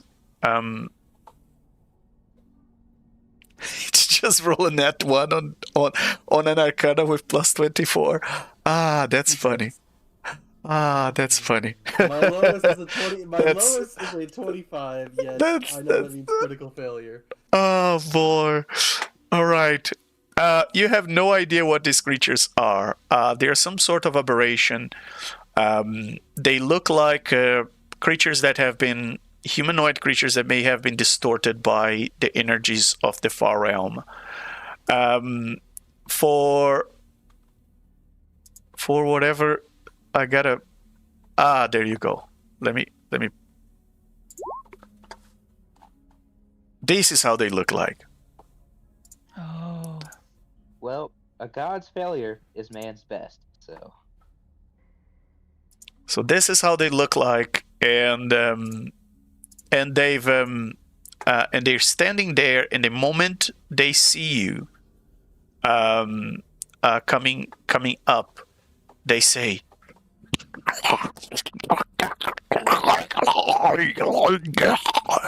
and the other one replies, and suddenly both of them are laughing, and seems that they find you funny somehow. You don't understand the joke, but you hear them, and they've They seem to be ready to attack you. They don't seem to be friendly at all. So you can click on your token once more and roll initiative. Yay! Just remember you have sanctuary, Loompa. Oh yes. Wait, it's probably been a minute though since Yes. I scored all that. Yes. Yeah, is it on? Yes, it's gone by now. All right. All right. For all of you, you can Marco, click. in there. Why? You can why click. is everyone rolling initiative? We're not even in the room. You can still roll initiative if you hear. You can join the fight if you hear. You can just run there. You probably hear me say out loud, "They're so right. mean." Oh boy.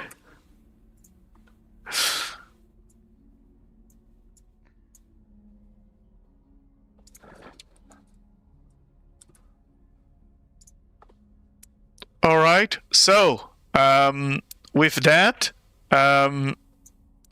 Loompa, you're the first one to act. As you notice that they become hostile towards you, you can immediately act as they are drawing weapons. What would you like to do?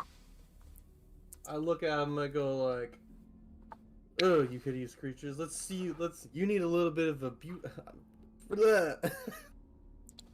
I can't even think straight. You know what? I just cast Sickening Radiance on him. I just look at him, point, and then this beam of 30-foot radius of light just comes out of nowhere on him. Very well. Actually, I'm gonna do it right here. I'll have you put the circle down once you're all set. Okay.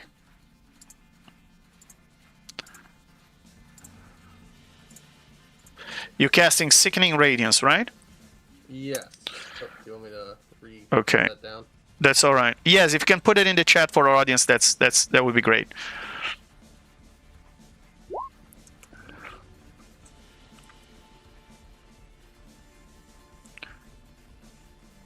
Let me put a cool effect here. There you go. It's a 30 feet, right? 30, yes. So it's more or less this. There you go. That area is an area of Sickening Radiance. Perfect. So what they need to do is, as I concentrate, they need to do DC 25 Constitution saves, or suffer the exhaustion and the full radiant damage. Pretty well. And every time the first time they're in it or start their turn, they have to, they will take that damage.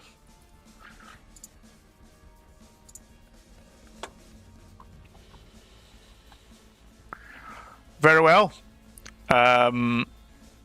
They both failed, and they both take a level of exhaustion and 22 points of damage. And anyone else that was there that's invisible is now visible, but I'm sure with my true sight I would have seen them by now. There's no one invisible here. All right. And that's the end of your turn, Loompa. Is there anything else you would like to do? Since they're laughing at me, Loompa's just gonna be sad and just walk away as they just, what's it called? Get burned to a crisp. Very well. And as a bonus action, I'll Misty Step 30 feet right here.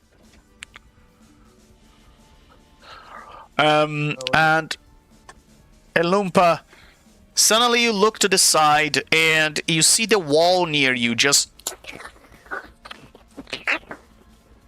reshaping in the shape of a creature that crosses through.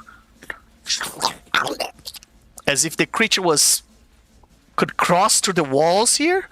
The walls just outline the entire body of the creature as it comes to the other side. And as it arrives here, yes? They also take that damage against it whenever it starts their turn in it. Very well. If he Misty stepped, he just went to a different layer. Oh yeah, He did it. I Misty stepped. Oh my gosh, you're right. Oh yes, Loompa, you missed a step. Let's see which layer you ended up in. Oh my god. At the same layer, layer 2. You got lucky. Oh, thank goodness. All right. And the creature passes through the other side, and the other one does the same. And both of them come here, and both will release mind blast attacks on you. You gotta do a DC 22 intelligence saving throw to avoid 21 points of psychic damage and being stunned for 1 minute. Excellent. Everyone's auras, yeah, I passed those. Very well. And as a bonus action, you gotta do... that's fun. You gotta do a DC 22 strength saving throw, or they will teleport you into a void with one of them. So, let's go for the first one. DC 22 strength save. Alright. I am going to use my... Actually, how much do I get bonuses from everyone's aura first? So you are within... this is what, 60? Why is it doing that? Yeah, so you are within 1, 2, 3, 4 auras. So you have a +8. So that's a 22 with a +8. So you pass 1. Oh, thank goodness. And I gotta do it again. Yeah. Definitely. Very well. You've passed 2. They try to suck you inside a void. As you don't enter the void, the both of them do. And they disappear. And then I look at guys, see how mean they were? They just laughed at me. And just like that, Lumpa, you are out of initiative. For I now. guess I'll stop.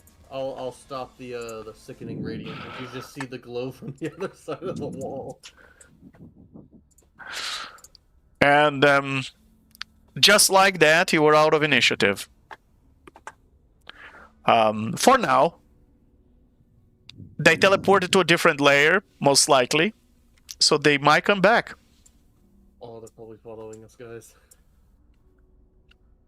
What are you talking about? There's just these 2 aberrations. They were just laughing at me. I couldn't understand them. And I guess they chose violence. It seems everything is out to get to us.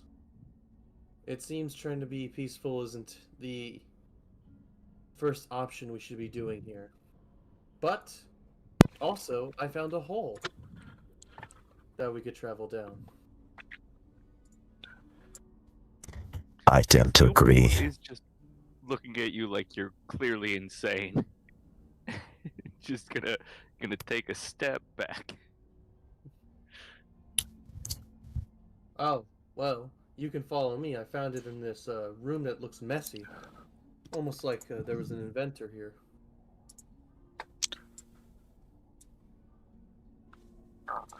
You haven't seen any of those double rods, Lumpa. So, but you guys have found 2 doors. Oh, and yeah, I explained the second door. I forgot to mention that. So, what now?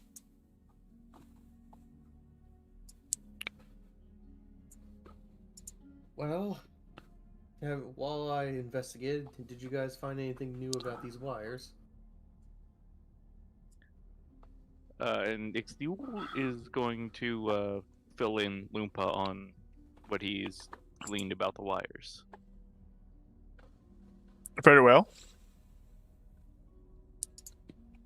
Oh, did you want me to long form that? Okay. That's okay. It's okay. Lumpa, you are informed about the things you heard Ixtiul discover about the wire. Is there anything you guys want to do here? Well, I guess as I converse back and forth, we have 2 options then. We could try to figure out these wires and risk the pain, or we could try going down that tunnel that I saw a rope attached to a table to go deeper. You could, try and just set the trap off. Shoot something at it from a step away. Well, if you shoot at it, I'm going to at least get quite far away from it. But please, be my guest as I start backing away. I prefer this Arathis option. will take a look at it. He is quite nimble and dexterous. Um,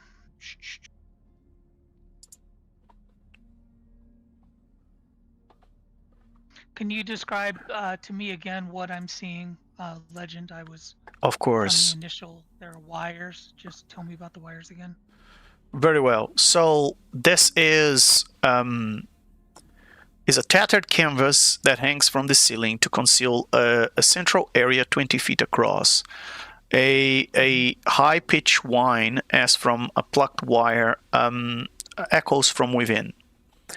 As you look into, there is this complex sculpture of wires that seems to be inspired by mathematical equations, and the wires vibrate and whine under this otherworldly strain.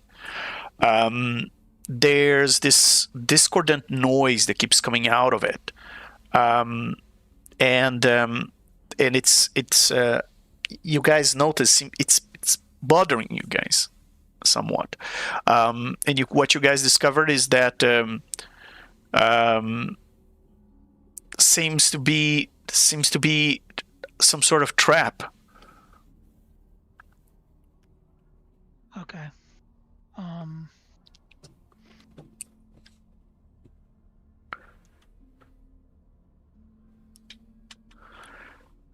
right. Arathis will. Everyone back away. I'm going to attempt to make contact with this and see what happens. I think that I should be the one to do it. You do? Yes. And why is that? I have defenses. I have defenses against such things. Well, please, Everyone be my guest, my should friend. get clear. Be my guest. Be my guest. My as apologies. We above the table. Since we don't know like what kind of range this is gonna have, probably best to get pretty far. Arathis will walk up to you, and he will cast resistance against lightning damage. Okay. It's not a blunt, but it'll reduce the total damage by a d4. So. Marco, that aura around you is casting light of some sort. What is that? What does that do again? Okay, so I have a couple of things going on. I've got the regular divine aura everybody has. I've got my paladin aura, which is +3 to I think it's saves and checks. I have to go back and check specifically, but I think it's both saves and checks. And then the light is coming from my javelin, which Are you able to turn that off? Because if you turn that off, I have resistance to literally all damage. If I'm in dim light or darkness, I have resistance to literally everything. The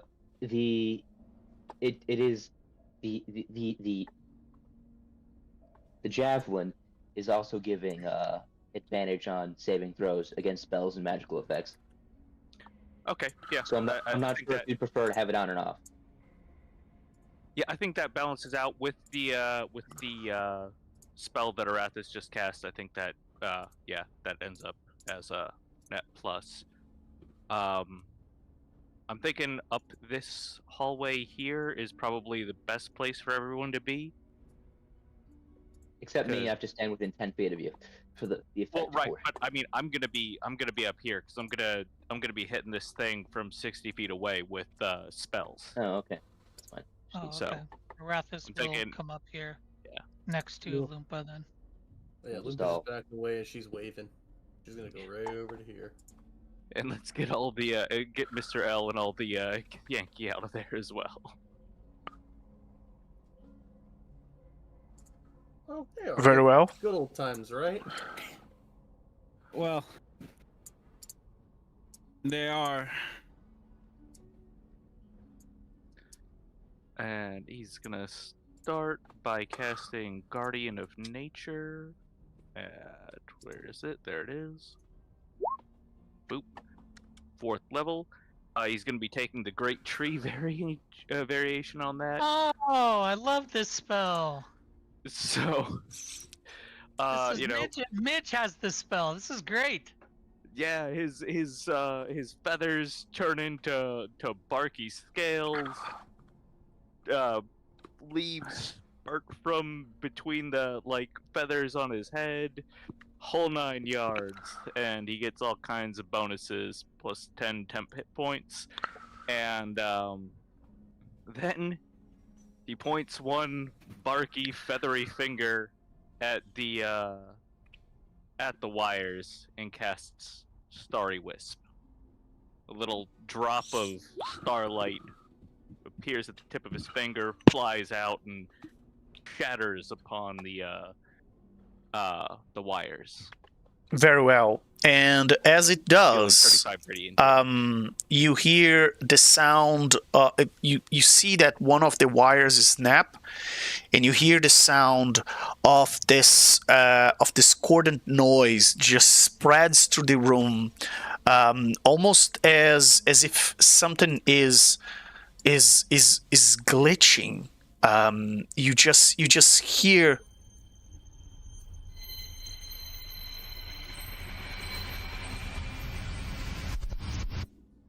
And as that noise spreads, all of you take.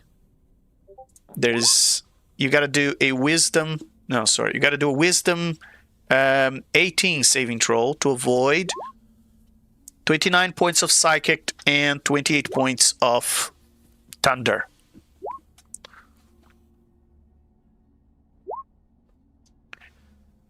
Everyone except Lumpa, Arleth, Mr. L, and the Githyankies. All the other ones, yes.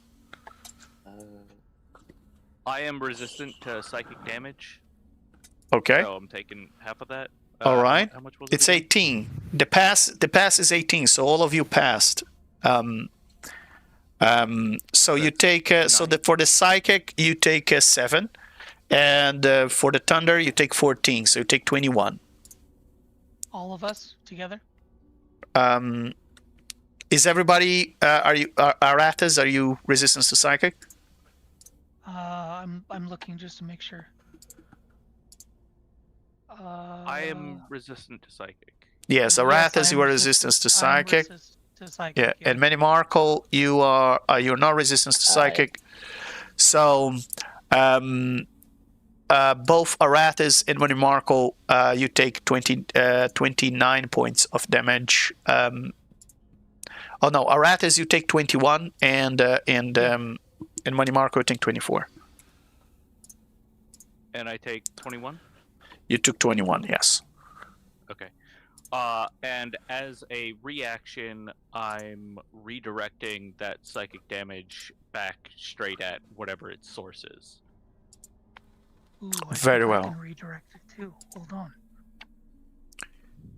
As a reaction, you're doing that? Yeah, I've got a boon of elemental, or a boon of energy resistant. I forget what it's called exactly, but yeah, I can redirect psychic damage as a where the heck is that trait? Yeah, it's boon of energy resistance. Yeah, I have it too. That's what I'm looking at. Yes, bone of energy resistance. When you take damage of one of the types chosen by the energy and resistance benefit, you can use a reaction to direct damage of the same type towards another creature you can see within 60 feet of yourself that isn't behind total cover. Yes. Okay. All right. Never mind. Forgot it had to be a creature. All right. So, the object, the cage is an object, and it doesn't. It seems that it just snap out some of that energy towards you guys, and it continues to make that weird noise. There are still a lot of wires that have not been cut, though. Yes, there are plenty of them. Is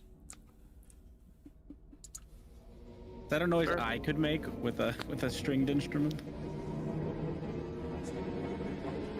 To like mimic the thing. You can My try. energy resistance was fire necrotic, so that wouldn't have. That's good to know.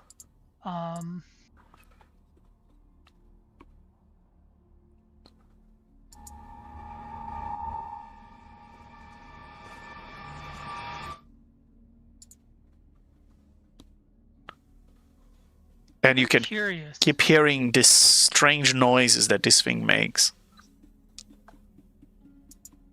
I'm gonna try something. All right. Arathis walks up and says, he says, I'm quite curious. I would like to try something. Again, please keep an eye on me, for I do not know what will happen. And where is that? Where, just pretending, where is it? Is it just here? Is it where the doors are? Yes. Okay, so Arathis will step up. I will use 4. But wait, can I do this? It has to be 2. Okay, so Quivering Palm legend. Yeah. Does it have to be a creature? I'm Used to looking at it be, right now. used to be that way, but it's 2024, and It they says when you changed hit the a palm. creature. Yeah. It says creature with an unarmed strike. So it There you won't go. work. Okay. All right. So that's what I was going to try. So he'll back up and say, "No, I do not believe this will work," and he'll step back. Used to be, yeah. It got a little. I feel like it got a little bit nerfed. Although you could roll extremely well, 10d12. But yeah, it used to be very powerful power. But it says creature though, and that's I was going to try to just damage. Yeah. Just do the quivering palm on the. Yeah. You can't make a con save because it's a structure. Very well. I don't really have anything that I can throw at it. Except just trying to attack it. Yeah, I'm out of ideas beyond just keep hitting it until it breaks. But How many times can I cast Sacred Flame?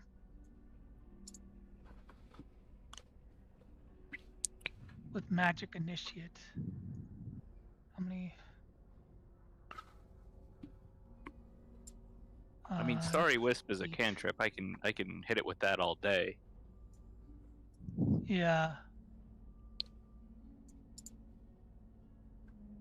And if you guys get a bit further back, I mean, I can heal myself in between.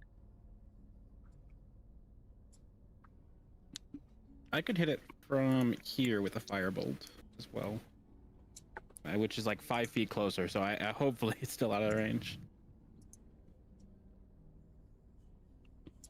Oh no, I can do Sacred. Okay, I can cast Resistance on you again. Just to reduce it by D4. I can do this as many times. So now that we know you have resistance to, it was Psychic and Thunder. I have right now, because I'm in Manamarco's light aura, I have resistance to Psychic and Radiant. If I'm in dim light or darkness, I have resistance to literally everything. So now this did psychic and lightning damage, if I recall correctly. It did thunder. So Arathis will step forward and cast resistance on you to give you resistance to thunder damage, and he will back away. So he's out of. So you now have. It's a D4. I know it's not a lot, but still. It's every little bit helps. I don't have a lot of health to begin with. Very well.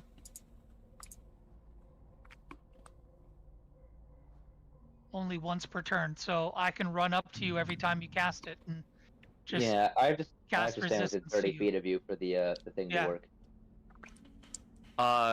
So Yeah, that should hopefully put you far enough back to get you out of the damage zone. Yeah, All you right. you guys need So to we're be. gonna try this again. I think that might be a little far away because I'm no longer in your aura. Mini Marky, you gotta go closer. Yeah, just there. That's perfect. All right. All right.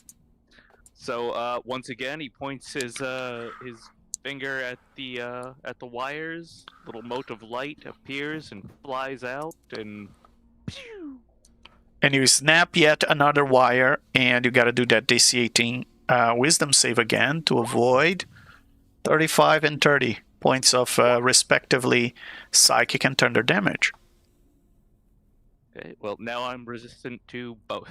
So, and I rolled a 30. Excellent. So you take 9 points of damage altogether. So that's 15, 30, 15, no, 15 points. 16 points of wanna damage clarify, altogether. 'Cause 16 points. I don't want to, but resistance only reduces thunder damage by a D4. It's not a pure. Oh, yes, that is true. Oh. That is true. Okay. Yeah. So roll a d4. Oh, right. Yeah. That's why I said it's not a lot, but it. Very well. So that was 2. So you reduce things. So the thunder damage is 28. So if you pass, you're gonna take 33 points, 31 points of damage now. Altogether. On the lightning? Psychic and On thunder. the thunder? Psychic and thunder, yes. No, And the psychic damage oh, reduction you have is already. normal resistance. Okay, so in that Yeah, I already case, have that. okay, you got 15 back. There you go. Your current is 62. In that case, I will cast protection from energy and choose thunder, which will just give proper resistance to thunder. Okay. Okay. That's better than what I can do. Yeah. All right. So XTHU, you have resistance, and you snap yet another wire. And it seems you can stay here the whole year snapping wires and taking psychic and thunder damage. Yeah, let's hit it again. Just- Very well. And you can How many wires can we estimate how many wires there are? nope. There are so many that they made a cage out of it that is 20 feet by 20. So you're gonna All right. I think Arathis would step forward and say, "Ixtahue, I feel that this is an endless endeavor. I see that it is working, but I don't think this is the answer." You may be correct. But as you say that, please also roll a wisdom 18 because you already attacked. Oh, right, yeah, of course. And now it's to avoid 17 and 34. You've passed. You have resistance to both. So you take 27 points of damage altogether. 27? No, 14. There you go. Another 14 points of psychic and thunder. And the cage continue to do the same noise. You snap 3 wires, and you see that every time you do so, it releases the energy that the strain of those wires apparently was containing. There's so many wires. It's a whole sculpture made of this. This is gigantic, like a whole cage made of wires. You can't really... What is the point of this? And with that, he's gonna cast Cure Wounds on himself at 6th level. Very well. Regain 76 hit points. Wow, that's a big cure wounds. Very well. That's almost a heal spell. Yeah. I think this is not going to work. I think you are right, Arathis. Perhaps we should move on while I recover. And Arathis will come help Ixtahue I'm not sure how injured he is, but I will help him. Very well. After he heals himself, he's back at full health. But Oh, okay. it's clear that yeah, for sake of RP, I'm just gonna say that like he does that along the way. Yeah. It was a valiant effort, my friend. I appreciate the intent. Thank you. And as you reach the rest of the party, a bit frustrated by the attempt to open that wire cage and nothing really happened out of it. As you reached, you've noticed, Lumpa, that the Githyanki and Mr. L had found the same hole you did. And Mr. L seems to say, "Someone is in there. There's a rope that leads from the stable to the hole. It might be another adventure." Yes, that's what I was trying to tell you guys. I saw a rope into there, but I wanted to bring everyone. Who knows what could be down in that hole? And while you guys think about your next step, let's take a quick break. A 10-ish minutes bio break, and we'll be right back, everybody. All right, we have everybody back. Yeah. Yeah. Yeah. XT I'm back. Very well. Lumpa, Money Marco, you there? Hello. Lumpa?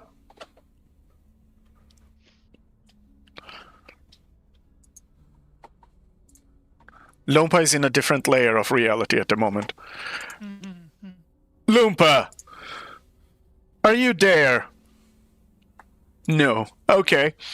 Well, let me bring you guys back to the briny maze, where you were delving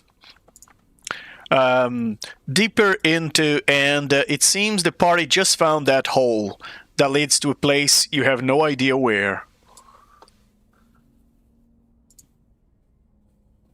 So, what would you guys like to do? Yeah, Lumpa's right there. Lumpa's right there. I mean, you can take advantage that Lumpa's not here and just kick her in the hole. This is true. I mean, you can send her ahead.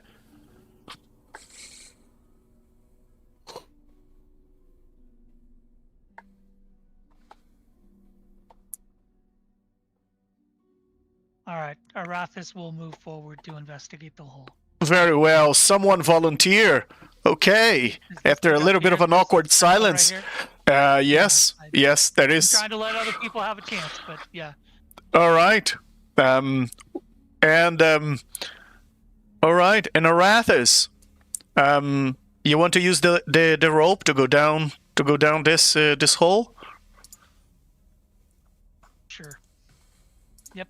I'm gonna start climbing down. Excellent.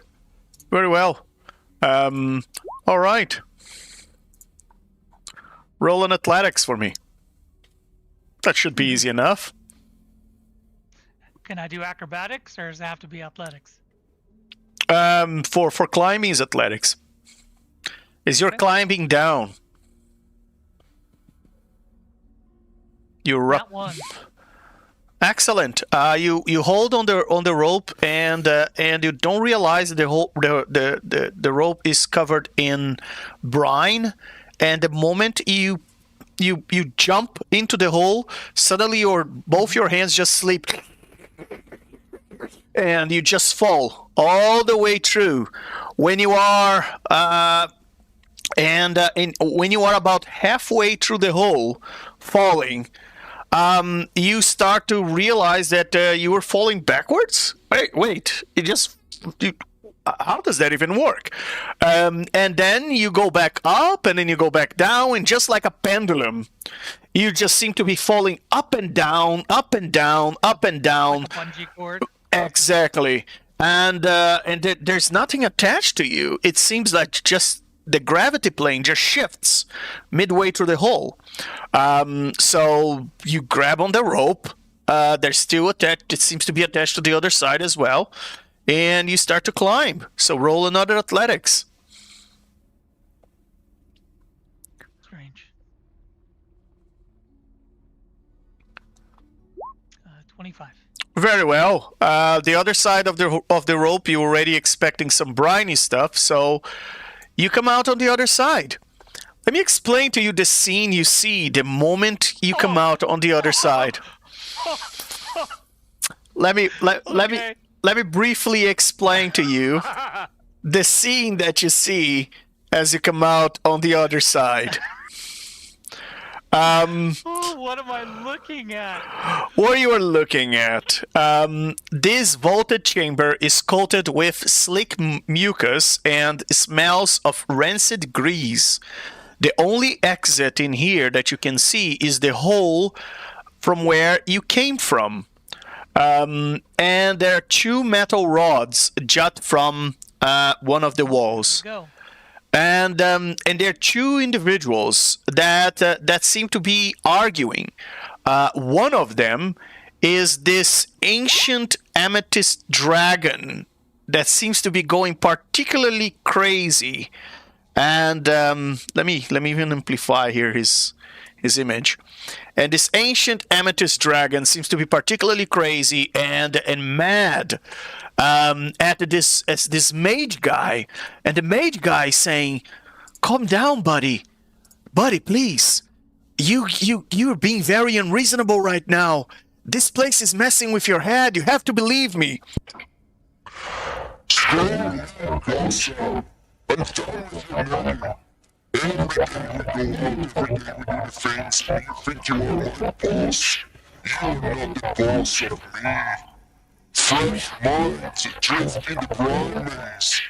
Come on, come count your days. The walls are false, the paths are lies. Watch now, how sanity withers, breaks, and dies. Step softly now, don't gasp, don't fall. The maze hears all, the maze thinks all. That is a very difficult voice mod to understand, Legend. Really? Okay. Let's let me go for a different one. Now I'll read that piece. How about now? Is it better? That's much better. Very well. And he says, fresh minds adrift in the briny maze. Come wander, come count your days. The walls are thoughts, the paths are lies. Watch your sanity withers, breaks, and dies. Step softly now, don't gasp, don't fall. The maze hears all, the maze takes all. Buddy, you're really going mad. Hey, who the hell are you? You should get out of here while you have the chance. He's not well.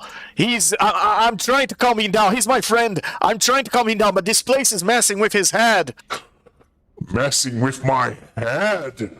No, up is down and left is right. Shadows dance in the endless night. Speak your name, all does it matter? Truth here melts like glass to shatter. Ask a question, earn a scream. Nothing's real, not even this dream. Came back at a good time. It's quite an interesting rhyme that you just said, my friend. May I introduce myself? I'm not your friend. I'm nothing at all. Time, the flick tread is stretched until the soul is dead. Minutes melt and hours decay as memory bleed and slip away. Was I once a dragon bright or just a whisper in the endless night?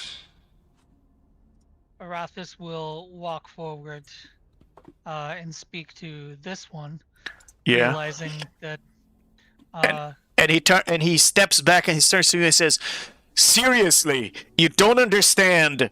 You gotta go away. He's going to take you down. He's not well. He's not well.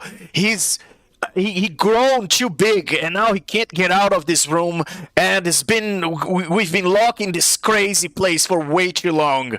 We came here, we delved into these walls, and it's just insanity. There's no way out. You might as well just leave while you're still alive. I'm telling you, adventurer, go." I am more than a mere adventurer, my friend. What is your name? I'm Gossa. And that's Gossa. Loarnizel. Gossa. Can you spell Loarnizel for me, please? Loarnizel. Well met. My name is Arathis. I am the god of harmonious flow. From whence you came? You're How far did you away arrive? from your pantheon now. This place is not a place for you, I'm telling you. Loarnizel is not friendly. He's just going mad. Stop talking about me. You are not my friend. You are the one going mad. You. Who am I? Who are you? Did I once fly skies of blue? Scales like star, wings like dreams, now just echoes hollow screams. Loarnizel, am I still, or just the maze's twisted will? Arathis looks at Gossa and Loarnizel and addresses Gossa. I may have some friends that may be able to assist in curing the madness that your friend is experiencing. I will return, and Arathis will attempt to climb back up the rope. And as you go, you look at the dragon, and that gigantic creature just seems unhinged to you. Quite frankly, it seems like he's just, both of them just have been here too long, and as you look at them, you wonder. I can only cast calm emotions once, so I can't do anything to him. And I can only cast it once per day. So, yeah. all you can see is that this creature is going mad from staying here for too long, and you wonder if this is going to happen to you guys. Will you let me, because we haven't established, and I've spoken to you about using calm emotions as a macro or as a legendary action, will you allow me to try to cast calm emotions on the dragon? If you have spent a slot required, then I get it through the book of exalted deeds, but I've mentioned to you about being able to cast it as one of my macros, which has not been. Yeah, it's not ready yet. Yeah, because you are getting through the book. The book would not be a part of your macro anyway. Okay. So, because you can't include a magic item in your macro, Yeah. it would be one of your abilities. So, yeah. Okay. All right, then Arathis will climb up the rope. All right. Her attempt to climb up the rope. So, as you is rolling athletics again, let's see if you climb or fall. 14. Very well. You climb down, and eventually you reach the other side where everybody's there just looking at the hole, waiting for you to come back. And then you put your head outside, and you realize everybody's just looking at you. And Mr. L says, "So, have you figured it out?"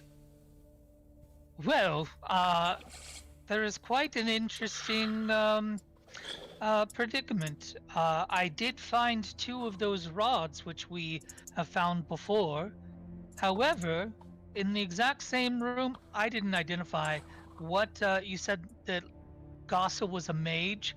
Would I have been able to identify any further information in regarding to species or anything else? So Gossa is Gossa is a human mage. Seems to be casting some sort of spell when you arrive there, or at least concentrating on one. And he explained to you that they both came here because they came to explore and because they hate the Far Realm. They got locked in here, they can't get out, and it seems that they've been here for too long, and now Luarnizel, according to him, has grown too big to pass through the hole. So you can only imagine if he's referring How long he's been here. Yes, if he was referring to how long the dragon and him has been here, this is a long time. That hole would only fit a young dragon, and you're pretty sure the dragon you're looking at is an ancient creature, and they've been here locked in this maze for who knows how long, trying to get out.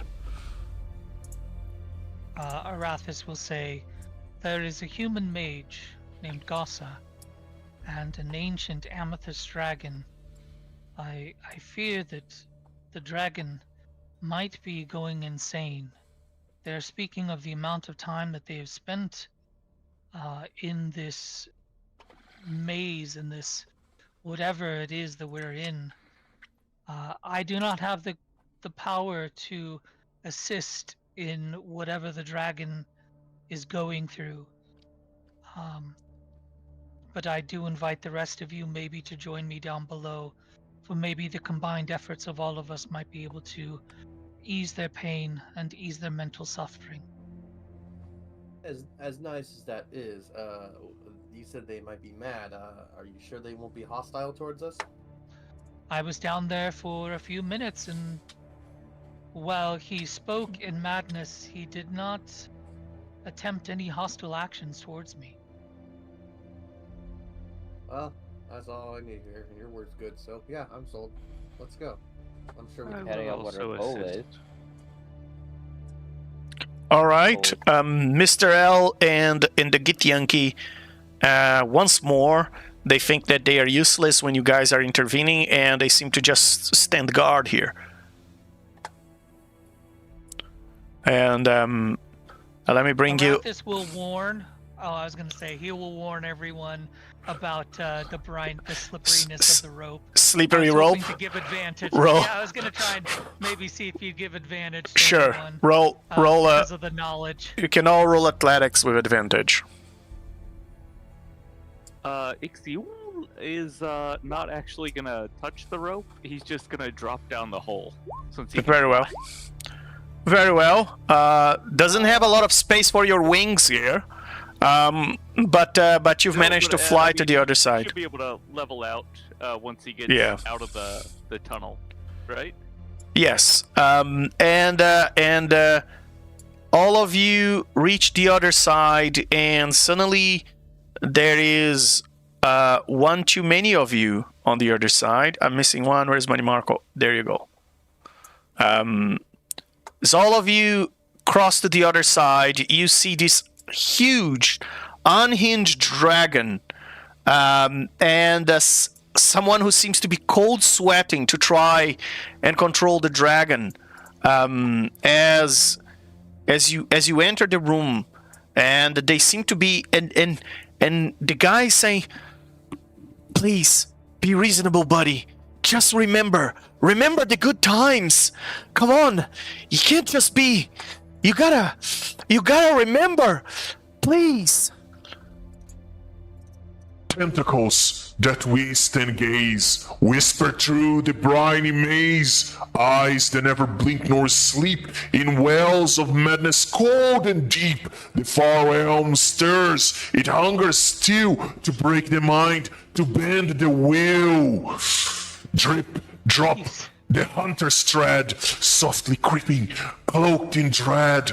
Brave demigods you are, so bold, so bright. What will break you first, your will or your sight? Run if you wish, but know this, my friends, the maze devours and the hunt never ends. You are speaking madness. What is happening to you? I swear to you guys, he's not like this. He's just having an episode. They are becoming more and more often these days. Arathis will look back at his friends. Do any of you have any type of mental calming spells or anything that might ease his pain? That is not the spell I was looking for. No, but I could cast banishment on it. He's allergic to amethyst dragons. And rhymes. Arathis will immediately look back. Yeah, and rhymes and puzzles I'm allergic to. No. Arathis, no, please don't banish it. No, that is not the solution. Loompa looks through her spell book. Yeah. There's a couple spells. The problem is I would need to learn them. So I don't have anything immediate for you, Arathis. Oh, that would be a great one if I knew it. If I could learn. Galsa, tell me. It appears that you are in effort, using effort right now. Are you holding a spell on your friend? I've been trying. I've been trying to calm him down, but it's not working. And as he said yes, the dragon turns to him and says, You betrayed me. I knew it. The maze is mine, and the maze is mine. Its pulse, its thought, its dark design. Touch the walls and feel its breath. It feeds on fear, it drinks of death. Stay, don't fight, don't flee. The maze and I will see you free.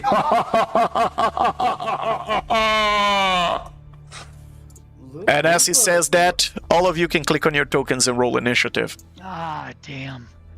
I saw that. I'm always gonna try to avoid. The initiative. I am. I mean, it's who the character. Very well, of course. I was hoping that someone could. That's a good goal. That's a good goal. I've got to figure out how to cast calm. Like, I've got to figure something out, a way to Hey, you can all use a spell scroll or have a ring of spell storing, something like that. Yeah.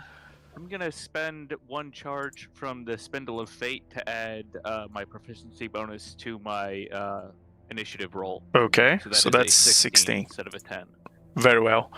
All right. Would I be Yeah. able to start my macro Loompa's Darksaber Q ready cast haste as subtle spell myself with the trigger being noticing to start a combat? It uses my reaction immediately.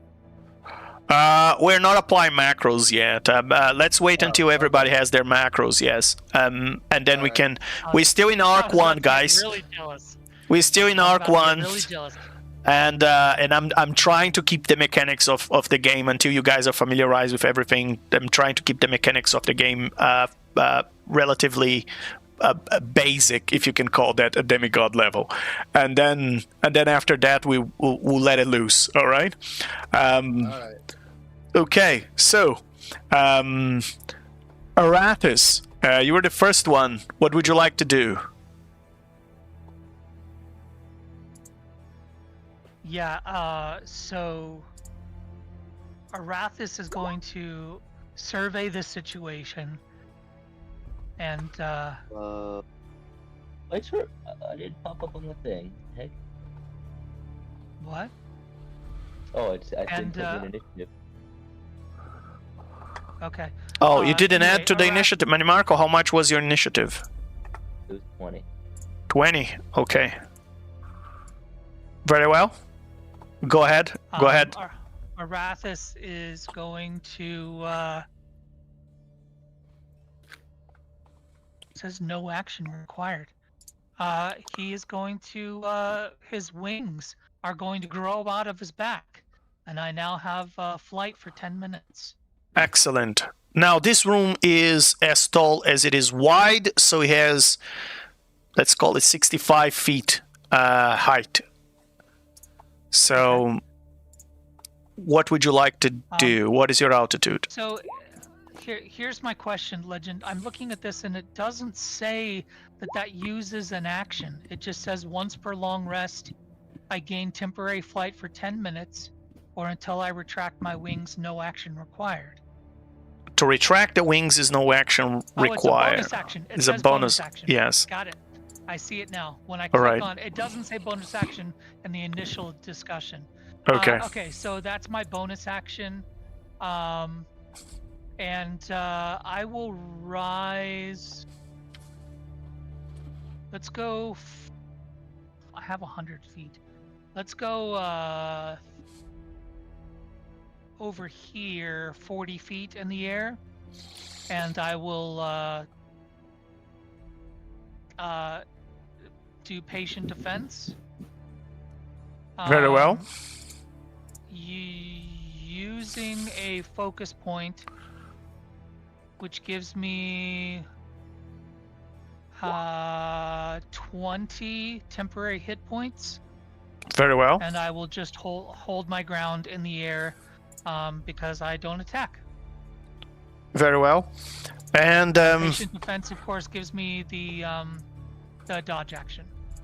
And that's the end of your turn, I assume. That is the end of my turn. Yeah. Very well. I didn't mean to roll that again.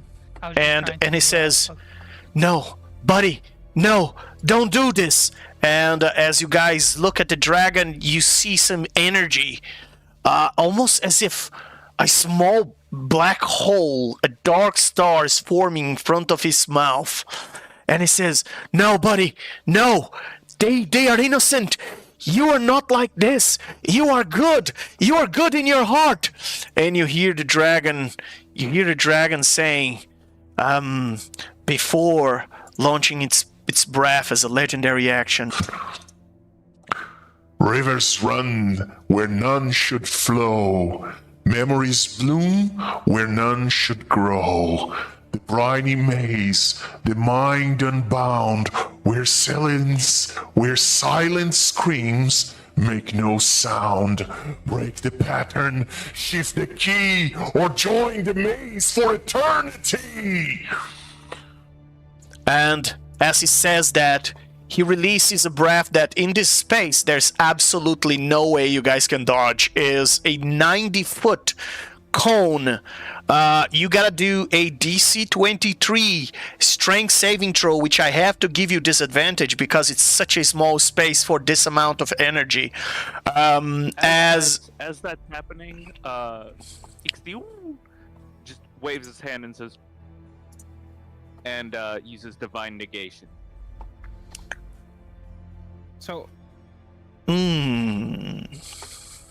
divine negation. I actually have to go to the wording that to negate any spell, magic, psionics, or magical effects / abilities as a reaction.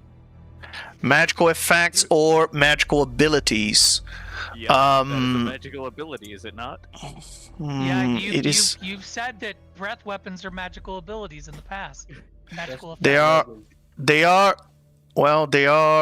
are innate weapons from the dragons. They are the type of magic that is underlying to nature in D&D. So, folks, according to Jeremy Crawford, there's two types of magic in D&D. There is the type of magic that is fueled by spells, by gods, by divinity, by magic items, and so on. And there's the type of magic that is innate, that is part of the biology and the physics and the fabric of the D&D multiverse. The type of magic the dragons use in their breath weapons is not a spell fueled by anything. It is innate to them. But I have to give it that is a magical ability. So because this is a divine negation, I will allow you to negate the breath weapon of an ancient amethyst singularity breath. Bullying. We could do this 25 times. All of us, yeah. We could just do this every single attack. even Yeah. though we have enough divine essence. Yeah. You forgot can about do that it part. 25 times, but you don't have Does 25 it take levels. divine essence? Yes, it does. No, It we takes use one it. every time you use. Every time Okay. you use, it takes divine essence. So you have Okay. you have that to concern. So yeah. So even though we could use it 25 times, we don't have the resources to do so. Yes, correct. So 25 times So might be altogether, to right? Subtract one. Yeah, fine. Altogether, Okay, yeah, we can okay. do it Because 5 because times I a was day. thinking perhaps I should bring that to a 2024 nerf state of things. No. 5 times a day, so collectively. This is Yeah. my third use of it today, or since we've been here. So Okay. So, oh yes, because you use when fighting Ziltar. Here's hoping after this arc we get a lot of that stuff back. I'm Yeah. hoping. 'Cause Let's otherwise let's Depends on hope so. How well did you write your Bastion turn? How well did you compose your narrative? Yeah, that is true. It's all depending on how you play the Bastion mini game on the side in off screen. That's how you feel your divine essence pool. All right. So the creature is about to release that massive breath weapon on you guys, and Hugh once more burns his divine essence, and suddenly it's almost as if that sphere of negative energy just consumes itself. That singularity just.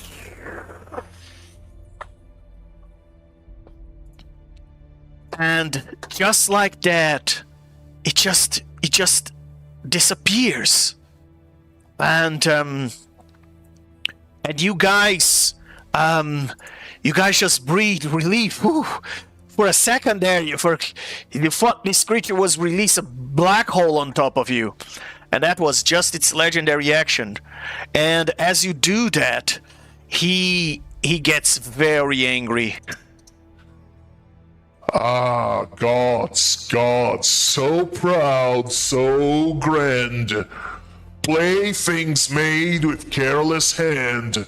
Far Elm sees and Far Elm laughs, as Divinity Tread just twists and snaps. Your powers crack, your minds will break, the maze will take what gods forsake.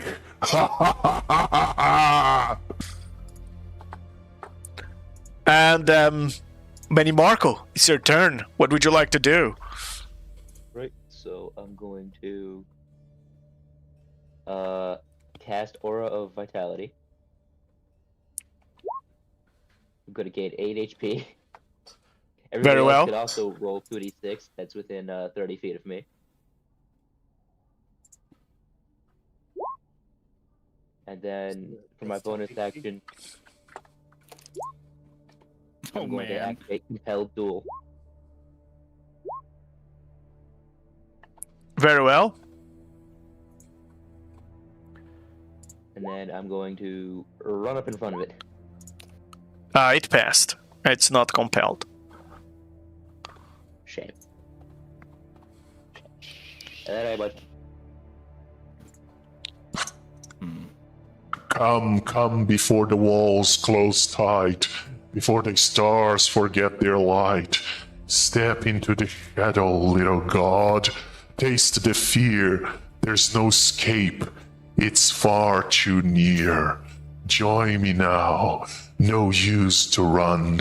The maze has room for everyone.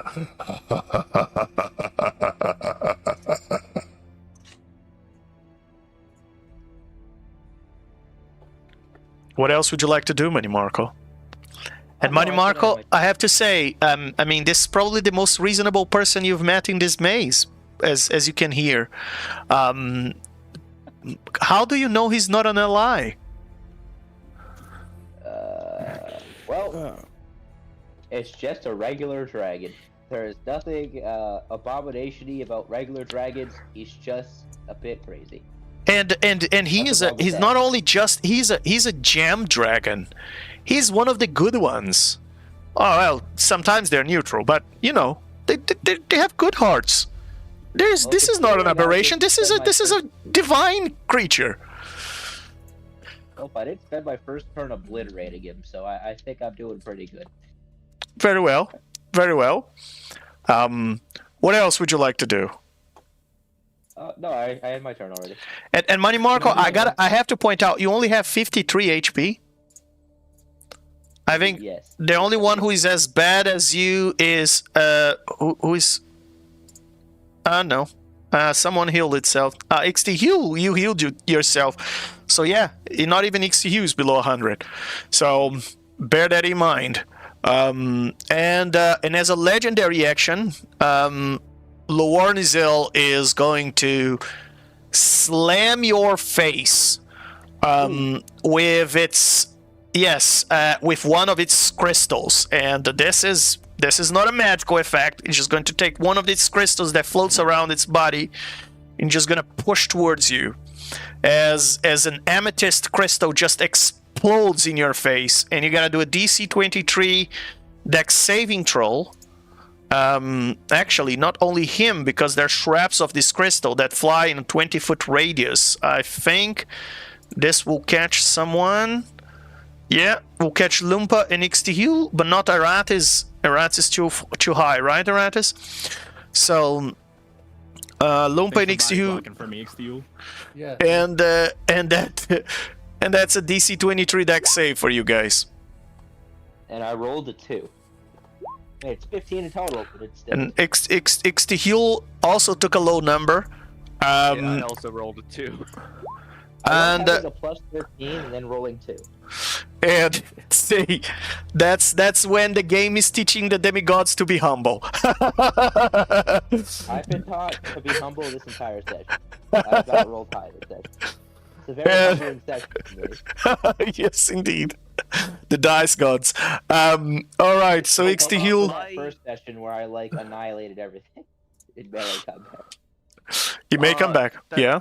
Spell I cast earlier, Nature's Ally, that's expired by now, right? Yes. It's been more than 10 minutes? Yes, very much. Then I do not have advantage on that.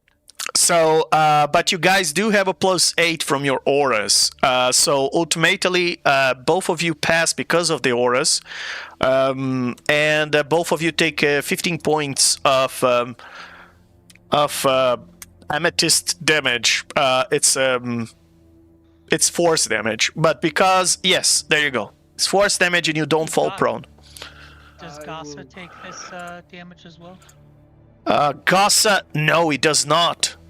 The Gossa raised his shield up, and as he saw that coming, and protects itself. I'm curious, yeah. Arathis just is watching to see how the two of them interact during this combat. And you can see. Yeah, go ahead. You want to use reaction to taking damage? Yeah. I would like to, as a bonus action, use 5d10s for my boon of recovery. Very well. Bonus action, I can use a pool, so I'll roll 5d10s to heal 30 HP back. And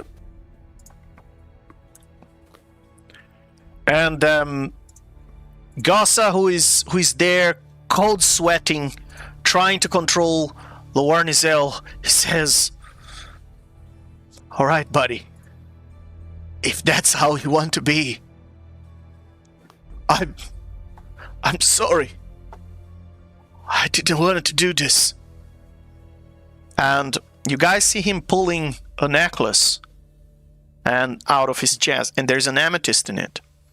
And he takes the necklace out of his neck, and you suddenly see that he has Loarnizel's attention. He says, "I'm sorry." And he crushes the amethyst with his hand. And as he crushes the amethyst, his shield goes down, and suddenly you guys see Loarnizel just goes almost as if all the emotion disappeared from his face. He sits down on the ground like a puppy on his back legs. He puts his hand, his eyes look completely blank. You see no expression on his face. It's almost as if he has been lobotomized. As you look at him, he's still mouthing, however, words, and you are out of initiative. And Gossa says, I'm sorry.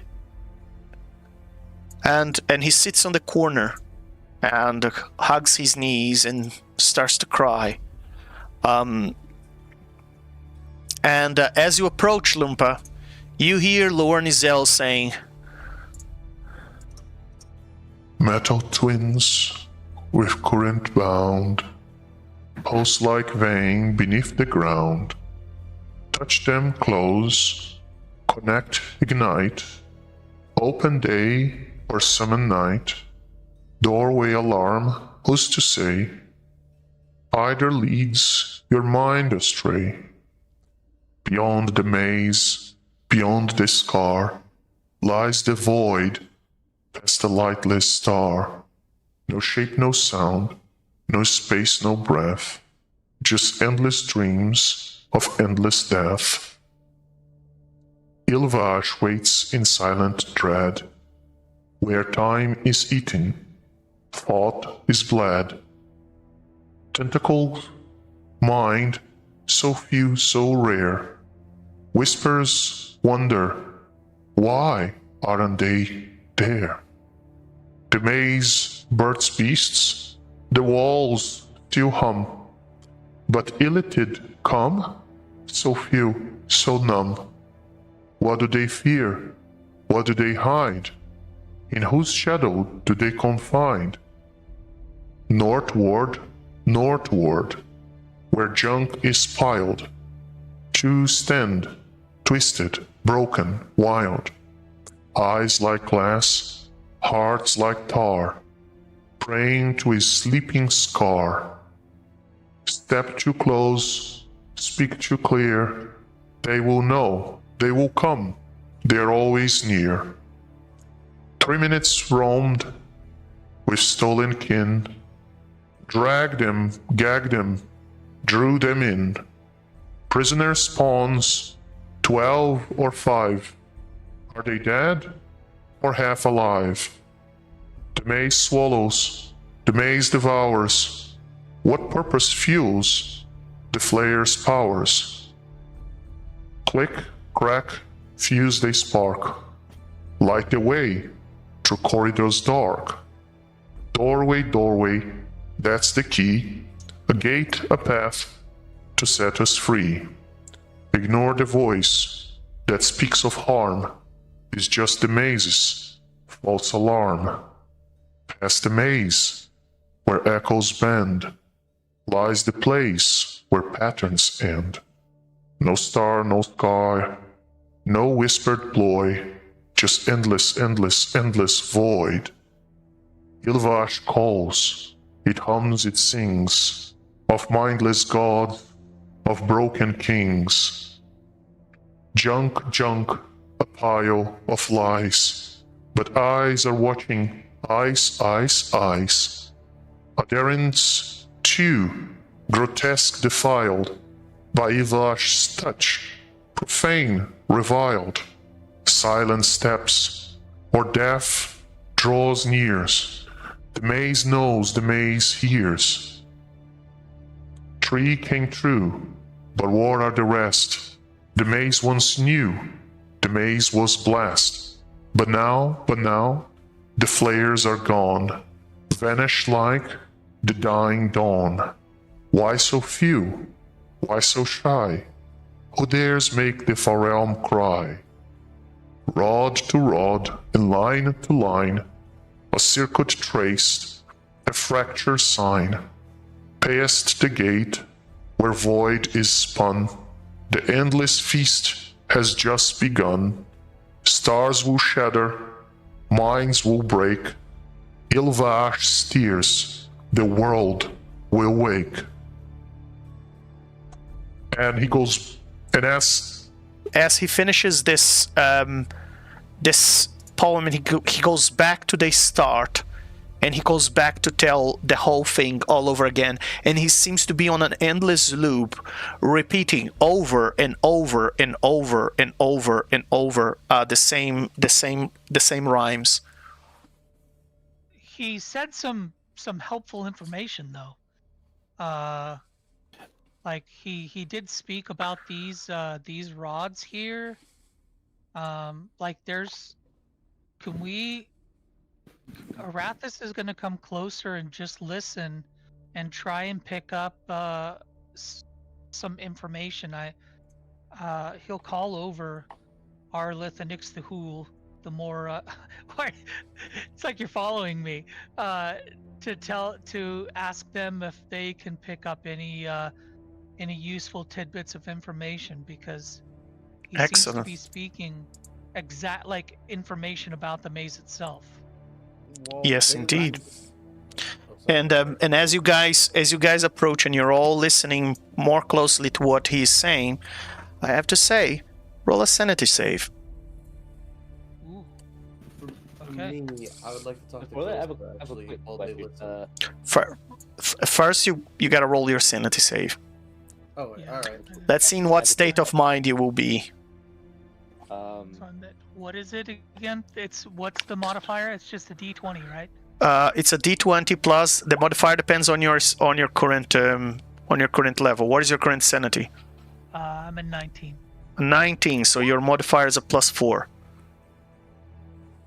Yikes. I have a +7. I'm gonna use my last lucky to roll with advantage. I'm 11.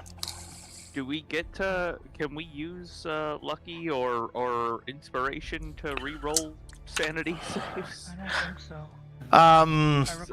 Not lucky. Not lucky. Oh, Inspiration. What about inspiration?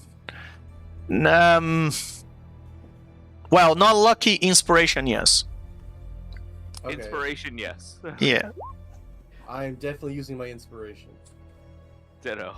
Because inspiration 2024 let you roll any dice. So, regardless of the size of the dice I would choose for this, you would still be rolling inspiration.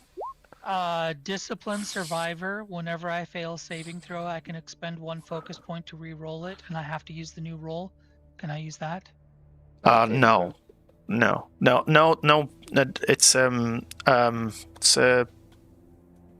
It's not technically. It's a sanity check. It's not technically a saving throw. Okay. I'm just looking to see what I have. Yeah. So, If inspiration is the only thing I will allow to play in these mechanics. Even with inspiration, that's a 9 for extended. Okay. All right. So I have for my healing aura, it lasts a full minute and it's 2d6 every round, so it'd be like 10 rounds. So I've got to roll another 10 2d6. Is there a way to tell it to roll it 10 times? Just roll 20d6. Oh wait, does our exhaustion factor into that No. roll? No. Okay. As I said, it's not a save. It's not a technically is a side mechanic. Right. Everybody else can also roll 20d6. All right, so that's the healing you're doing, right? So 76.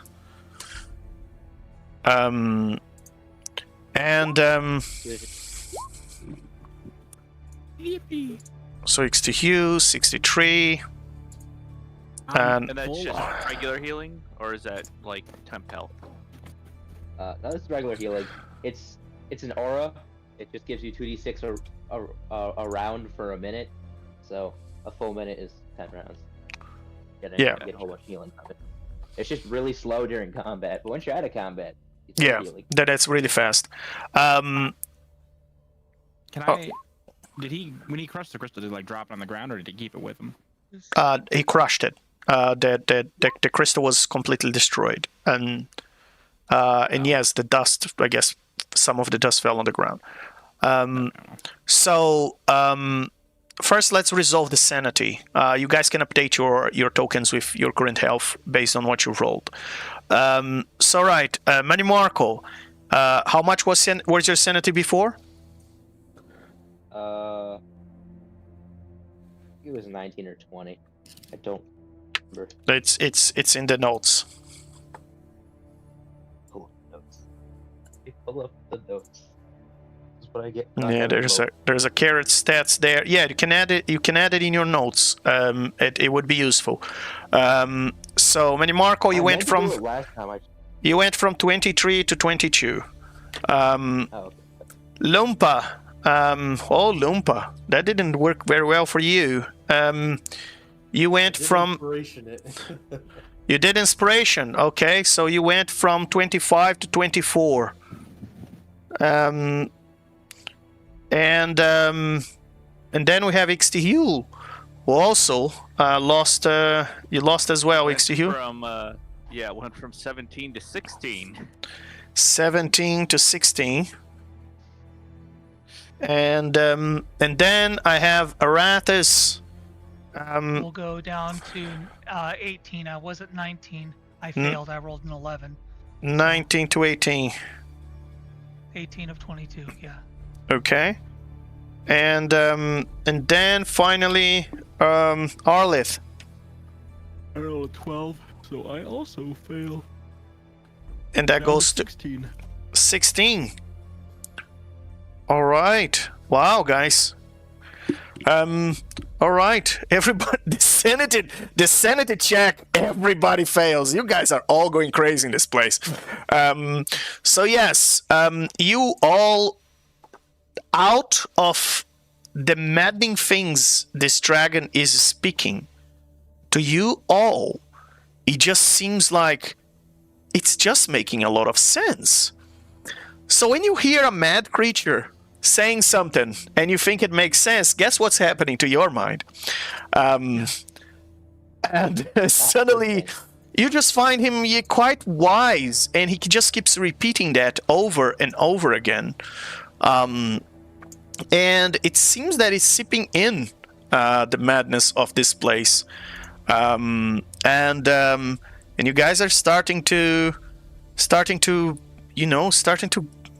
almost get comfortable with the feeling of being in an alien environment. I mean, you didn't become a demigod if you were not able to adapt to your circumstances. It seems these guys have been here for forever. And well, now I guess you can talk to Gossa to determine what happened. What do you want to do? Death squad treatment. You want to hug him. I'm gonna go up to him as he looks hurt, and I'll say, in the gentle folds of a warm embrace, a hug is a simple magic in the air. It wraps around hearts and dissolves all care. And as I hug Gossa, I say, this worked on a few before, and here's what I'll say to you. It's what we search for when we feel all alone. So meaningful, the emotion, it runs deep to the bone. It can say hello, it can say goodbye. It leaps out when you're happy or makes you want to cry. All you need is another soul to make you feel this snug.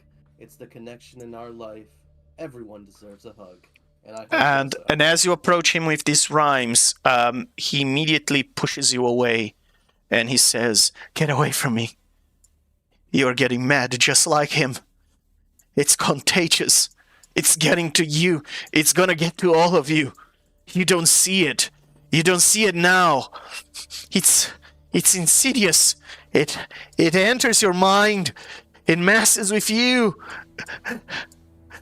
It's now too late. It's too late. We came here as we were just adventuring buddies. We came here. We found this spell scroll of plane shift in a horde, and we were like, cool. When I picked up a trigger, it was a sort of trap. We were so naive. We felt lucky at first. We found this cool place, this old maze for us to explore. Yes, new dungeon, new adventure. We were we started to do raids around this place and start to discover more and more about what this is about. And I saw my best friend being consumed, slowly going crazy in here. Those rhymes that never stop. He kept... Now, I had to crush his sanity. He's nothing but a vessel now.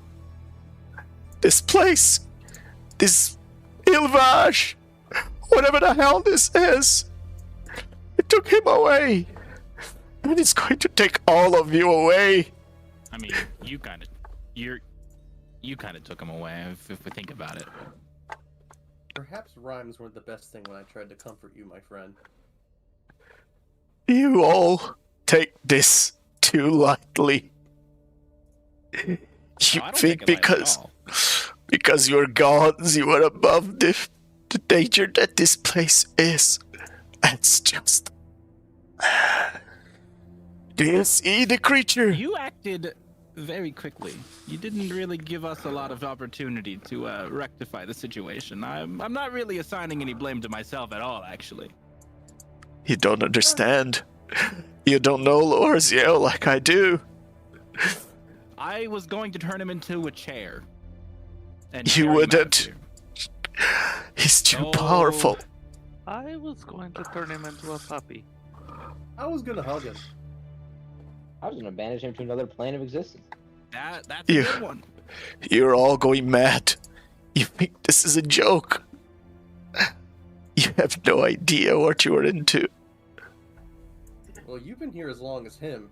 Who's to say that you're not as mad as him? You're clearly delusional if you think you're the victim of everything. You know other people have pain too. I hear all their problems every day. You think your problems are greater than them? Everyone has the same amount, just in their own way. I never say my problems are better than anyone. I don't think my problems are better than anyone. I'm giving you a warning. If you don't want to hear it, that's your problem. That's the madness seeping in. The first thing it does is to... Do you realize how difficult it is to keep yourself sane here? Attempt to cast modify memory. Yeah? And what Yes. would you like to do? Assuming it works, I'm casting it on Gasa. Yes? What would you like it to do? I would like to implant the memory that, in his final breath, before he crushed the crystal, the dragon, I'm not going to try to pronounce that name, the dragon, Loarnizel, yeah. Loarnizel said, "My friend, you must crush the crystal and then work with these fine gentlemen and ladies of all. You must carry on my legacy." Make it like a self-sacrifice kind of deal. Make it more dramatic than that. Very well. And as you do that, you see that he stops for a second. He dries the tears from his eyes, and he says, "But Lornizel would want me to. He would want me to help you. So I'll tell you what we've discovered in our raids around this place. And we've been here a long time. Those two rods over there, they open the rear midgate when connected. And it's kind of a electricity thing. You gotta close the circuit. Do not play with the sculpture of wires. It will lock your mind inside. It's a trap. And it's a trap for any creature We see mind flayers have their body disintegrated and their minds trapped inside there. They're trapped inside that cage to never escape. It regenerates itself. There is an aberrant zealot named Shelfie that he's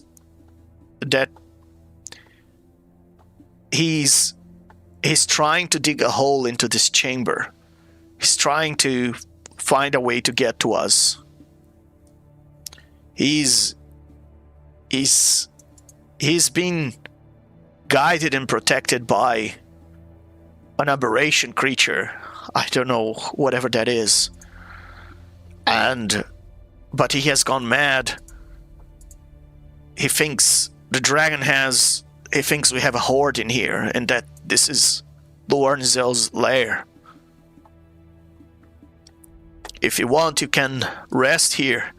This is the only truly safe place in this dungeon as far as we found.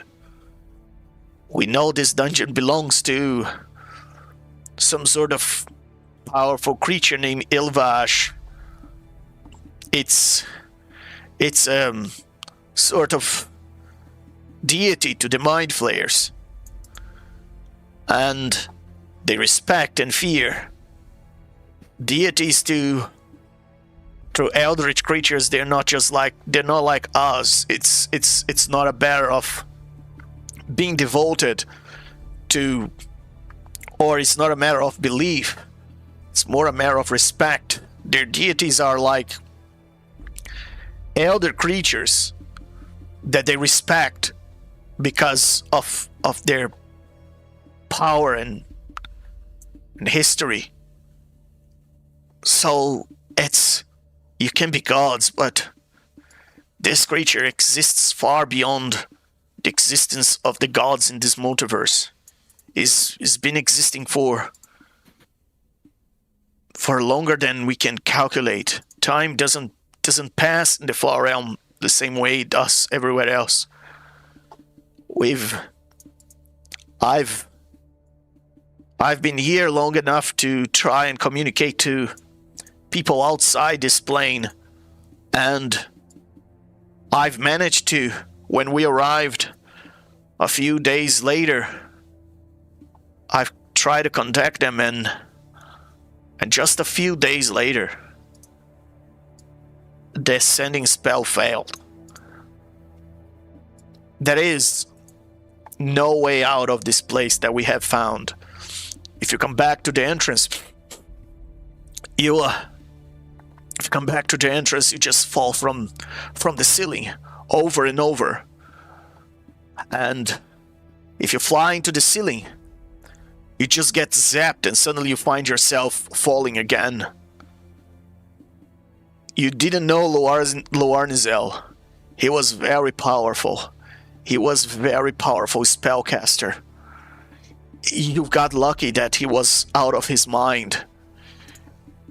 He was one of the few creatures that I ever known that can concentrate on several spells at once.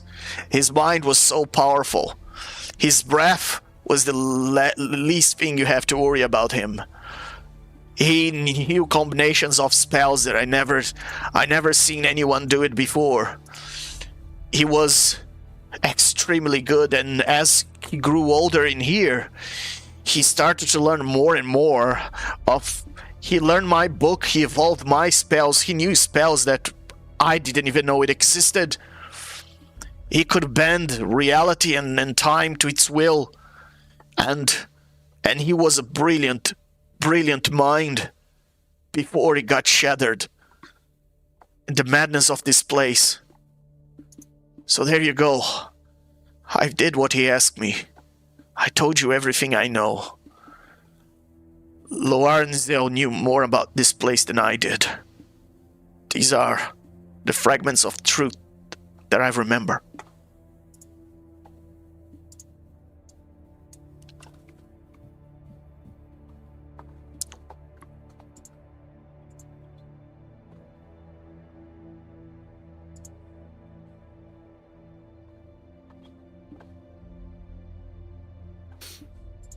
Anyone responding to that? Well, that's not great news. There No. has to be a way out. There's no such thing as a place that you can't leave. Well, I don't know about that. Oh. A rest might be good though. We should probably get Definitely, the other. and nap would definitely help the weariness, right? Arathis would like to Gossa, what have you accumulated during your time down here? As he flies over to he'll retract his wings and walk on the ground. Arathis will. That's just some things I found with Loarnizel. Take whatever you want. There's no point anymore. He lays down on his bed, he covers himself and turns to the side. What And you guys does keep- Arathis find then? And you guys keep hearing the same thing from Loarnizel, which, by the way, I put it as a handout in the Forbidden Knowledge section. The entire poem. And what you find here, as you open the little chest that they have,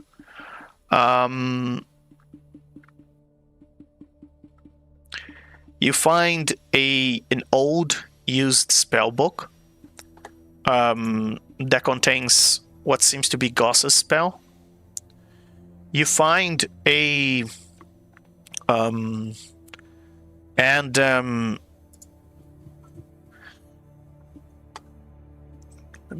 just give me 1 second. Where is it? You find a bag full of gems. You estimate must be about 10,000 gold pieces in amethysts inside the bag. Just pieces that have fallen from the dragon. Probably the dragon, by the shape of them, because they're so well polished, you think the dragon may have created them as currency, and just so that they could pay their ways wherever they went. And as they seem to have been like partners for a long time, and that seems to just be like a bag of currency, gems that they would just pay people with gems. And there's easily 10, 15k gold pieces in gems, of course. And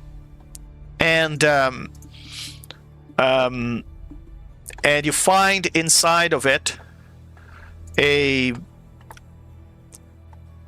you find a number of scrolls. Let me roll for this. 17 scrolls.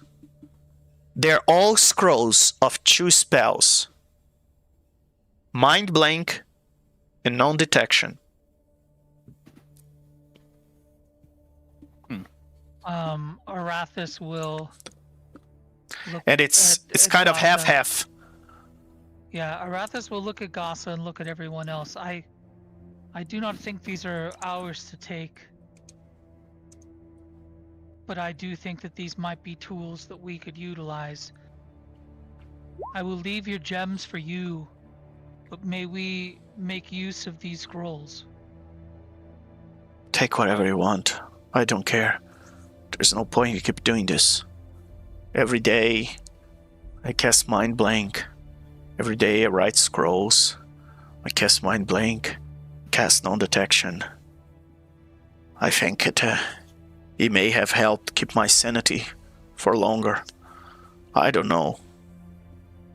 Every day I read the same passages of the same books, trying to remember how it is the world outside. And he pulls a book from his waist. Actually, no, sorry, from under his pillow.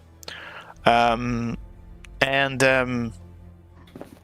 the book reads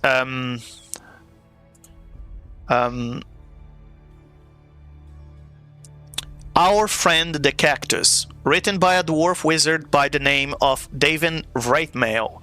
This treatise explains the growth and upkeep of Gotia's trees, as well as several manners to corrupt seeds of their trees in order to create suitable vessel. An entire chapter is dedicated to the domestication of the resulting blights with sprouts from said trees and their training to better protect your new sapling. And the book is about 800 pages or so long, and he gives it to you and says, "Here you go. This have helped kept me sane. Either was this or they spells. I don't know. I don't need it anymore."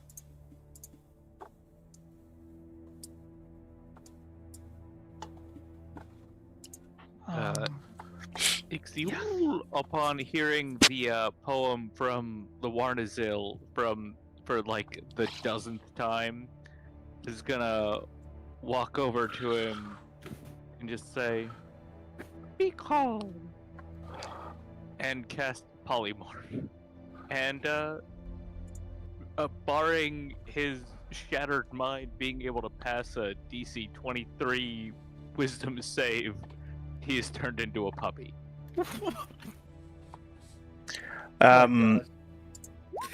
Why? Even with disadvantage, he passes. Dang. Even with his That's shattered impressive. mind and disadvantage, he passes. But why? I mean, not why does he pass? Why are you trying to turn him into a puppy? So he would stop talking. For an hour? Yeah. I have an idea for that if we're gonna rest. True polymorph him into a I will- chair. I will try to cast Lemon's tiny hut. Very well. In here, Yes. That very well. 10-foot. And you create this invisible area of emanation, and you guys see kind of a semi-transparent hut that appears there in the middle, in the corner of the room. And well, I can- yeah, go ahead. if you guys want, I can read those scrolls for you and cast that and the others. But if we want to rest, maybe in the quiet zone over there is probably the best feeling. I've done. Luna Where did you put remembers it? this from her Can you time. show it to me? Oh, sorry. It It's was here? like right over here. Yeah. Lumba remembers in her time, Lemon's tiny hut was used before, but she doesn't know too much about that. So, in that area there, according to, and can you post the, oh, you did, all right. So according to the spell, in that area there for 8 hours, you guys can take a long rest, and you will be out of the effects of this place that cause you to get exhaustion. It's a pretty good deal for a 3rd level spell. We can recover 1 level of exhaustion, right? Yes, With you a can. Long rest. If you sleep inside there, you can. All right, We might wanna Arathis. we might want to cast non-detection and mind blank on ourselves before we long rest. So- Letting me read the scrolls.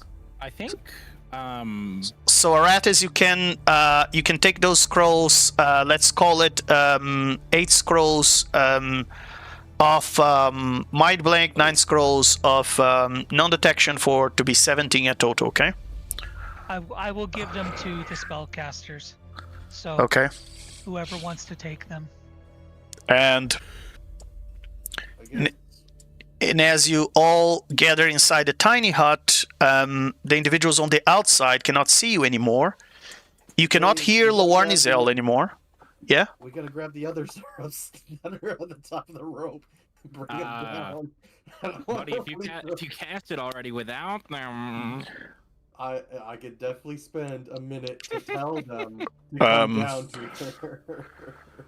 The other like 4 people up there just How slowly many going. how many creatures even go more inside insane? anyway? Spell level or There used to be a limit. They're used to. Yeah, it used to be 8. and it's they remove. They just Yeah, put just- all many as other can fit creatures in in those orbit are squares. barred from passing through.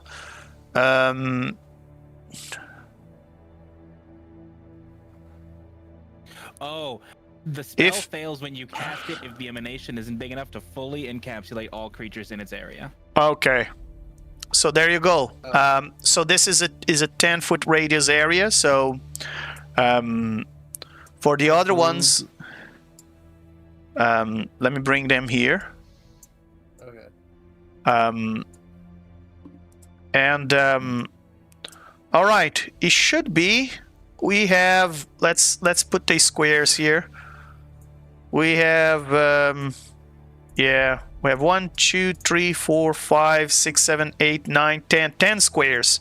So you can fit 10 creatures in there. And we have Hey. 9. And you have Let 9. Goss sleep in here. So yeah, it's gonna be tight, but hey. Ugh, your feathers on me, XT. Woo! Very well. That is Cannot be helped. It that is smells like- quite tight, but yeah, you guys managed to fit 9 creatures in there. I'm I'll going make it dark- I'll to. make it dark so we can sleep. Very well. I'm going to attempt to cast Forbiddens here as well. May as well. Okay. What level is that? That's a 6th level spell. Ah.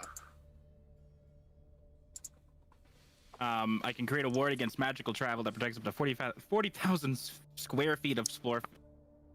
Yeah, you can reduce that. That's fine. Yeah, up to a height of 30 foot. What is- it basically? and the prevents casting all time? teleportation- 10 minutes. Very well. In addition, it will damage creatures of the type that I choose when I cast it.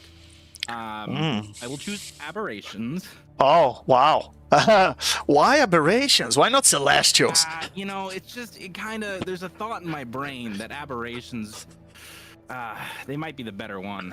And they can take 5d. 40,000 feet of aberration death. Well, Just hear, just like- this room. I mean, I guess I could do more, but anyway. Yeah, so they'll take every turn if they're here. They take 5d10 radiant or necrotic damage. I think radiant would be better. Okay. Yeah. So you are casting on this entire room, right? Yeah. All right. Very well. And the password. Can you post? Can you post this spell? Yeah. My bad. Jigglypuff. Password should be Jigglypuff. Well, it just rolled a damage instead of putting the spell block in. That's not what I wanted. I think you should go for the full 40,000 feet. I mean, like, just do the whole Yeah, do zone. as much of the places I can. Let's blast. Might as Yeah, well fill it blast up and just while we start murdering. sleep.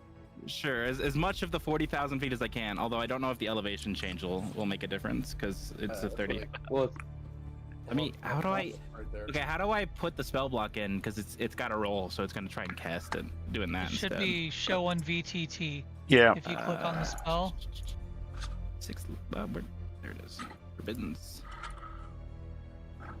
I got you. Display in VTT. Very well. And And with that, I'll deduct the gold. very well. And with that, you guys can apply a long rest to your character sheets. Wait, did we try to bring Gasa in? Will he fit? He I won't invited him, but it'll be tight. he won't come. He's Okay. he's just depressed on the corner there in his bed. Okay. That's okay. The next day when we get out of here, I'll make him a puppy, and The he'll be next fine. day, Make him a puppy. Well, after the long rest, I'll make him a puppy, and I have regained I'll make all a- of my oh, sorry. nonsense. I'll I am make a possible puppy to kill for her him. once again. And all right. And for those of you watching us, thank you very much for staying with us. We'll conclude this session here. If you're liking what you see, please subscribe. There's much more content coming in the future, and we have more of this campaign coming next Saturday. I hope you guys enjoyed, and have a good night, everybody.